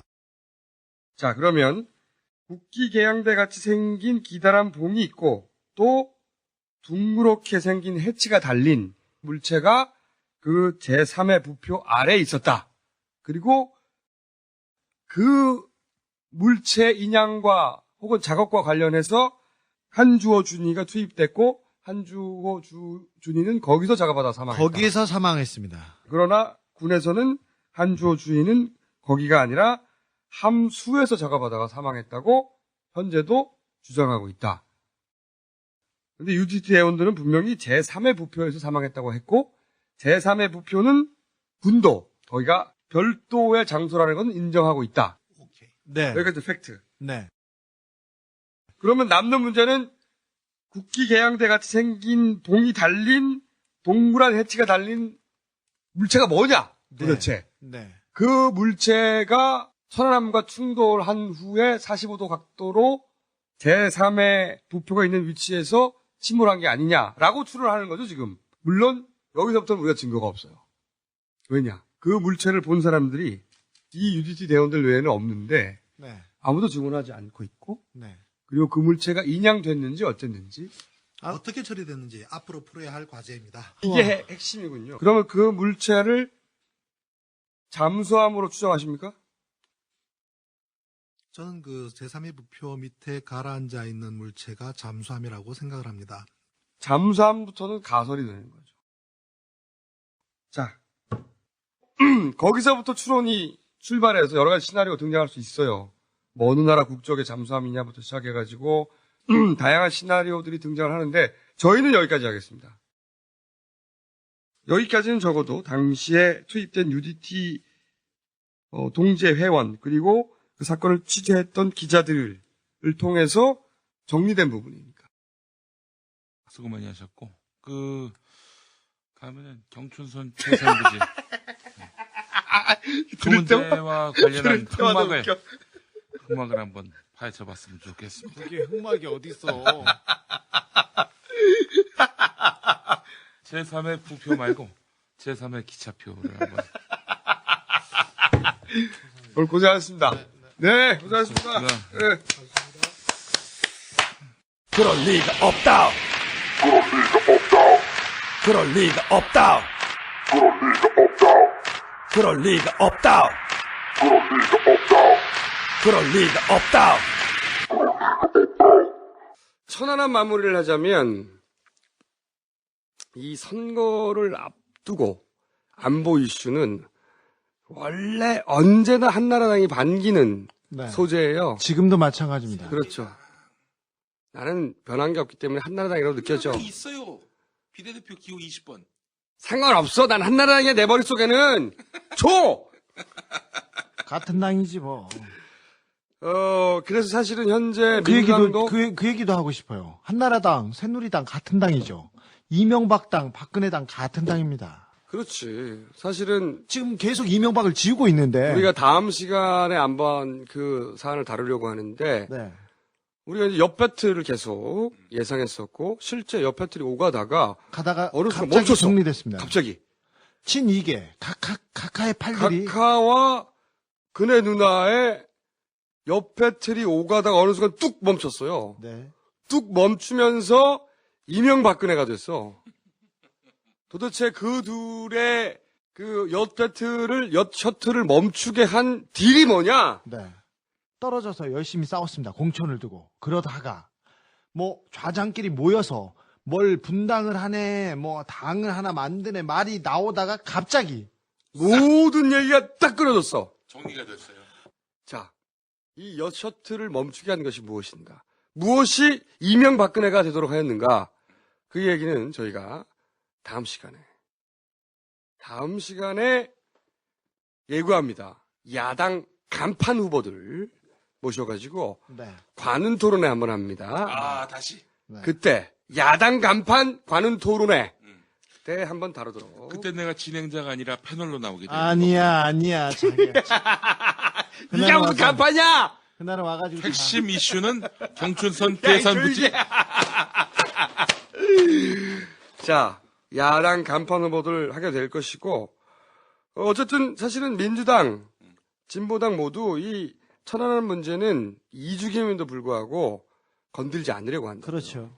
빌미를 줄까봐. 네. 그런데 말이죠. 우리 장병이 수십 명이 목숨을 잃었는데 2년이 지났는데도 여전히 그 실체적 진실에 대해서는 의문이 남아요. 근데 의문은 더 커져갑니다. 그런데 의문을 가지는 것조차, 합리적인 의문을 가지는 것조차 무조건 빨갱이로 몰아간다고. 아니, 왜 이런 얘기만 하면, 입만 뻥끗하면 종북이고 빨갱이고 북으로 가라고 하는지. 장병들의 명예를 위해서 사실은 있는 그대로의 실체가 반드시 밝혀져야 한다. 당연하죠. 그것이 우리 생각입니다. 네. 그래서 저희는 오늘 방송을 통해서 이것이 잠수함이다. 혹은 뭐다. 이런 단정을 하려는 게 아니야. 네. 어떤 물체인지 우리도 모릅니다. 잠수함인지 아닌지, 전혀 다른 물체인지, 혹은 천안함에서 떨어져 나온 물체인지. 우리는 여기서 어떤 단정도 하지 않습니다. 다만 분명한 것은 지금 미국에서까지 자기 돈을 들여서 비행기 타고 날아와서 꼭 이 방송에 나와서 2주기에 그 데이터를 믿을 수 없다고 하는 과학자가 존재하잖아. 그리고 그 과학자에 대해서 과학적인 반론이 나오지 않고 있어요. 네. 자, 정리합니다. 우리가 천안함을 다룬다니까 많은 사람들이 걱정을 해요. 그런데 바로 그 두려움이 천안함의 진실을 숨길 수 있게 만든 원동력이었다. 그동안 진실을 숨길 수 있었던 것은 저들의 능력 때문이 아니라 우리 공포 때문이었던 겁니다. 빨갱이로 몰릴까봐. 온갖 천안함 시나리오들이 나도는 거 우리도 싫어! 싫다고! 그래서 우리 요구사항은 단 한 가지다. 폭발 실험을 공개적으로 다시 해달라. 300만 원짜리 폭발 실험 하라면은 모든 의혹은 잠재워질 수 있다. 그리고 조중동 빨갱이 어쩌고 지랄들 하지 말고 우리 요구사항은 단 하나니까 이 간단한 실험을 반대할 이유를 대라고. 반대할 이유가 없으면 닥쳐, 이 씨발! 이 공개 실험을 총선에서 이긴 후에 국방부에 요구하겠습니다. 이 실험을 보고 싶으신 분들은 투표하세요. 선거일까지 온갖 어지러운 뉴스가 나올 거라고. 온갖 어지러운 뉴스들. 어떤 뉴스가 나와도 각하만 생각해. 네. 4월 11일은 각하데이다. 그렇죠. 각하데이. 각하의 지난 4년에 대해서 나는 이런 기분이었다. 라고 답을 하는 날이죠. 각하데이! 가슴이 있다면 투표해야 됩니다. 자, 어떤 희한한 또는 어지러운 또는 헷갈리는 혹은 걱정되는 쫄게 만드는 뉴스가 나와도 그런 뉴스가 많이 나올 것 같습니다. 많이 준비되어 있습니다. 각하의 팔들은 집요하고 꼼꼼하고 부지런합니다.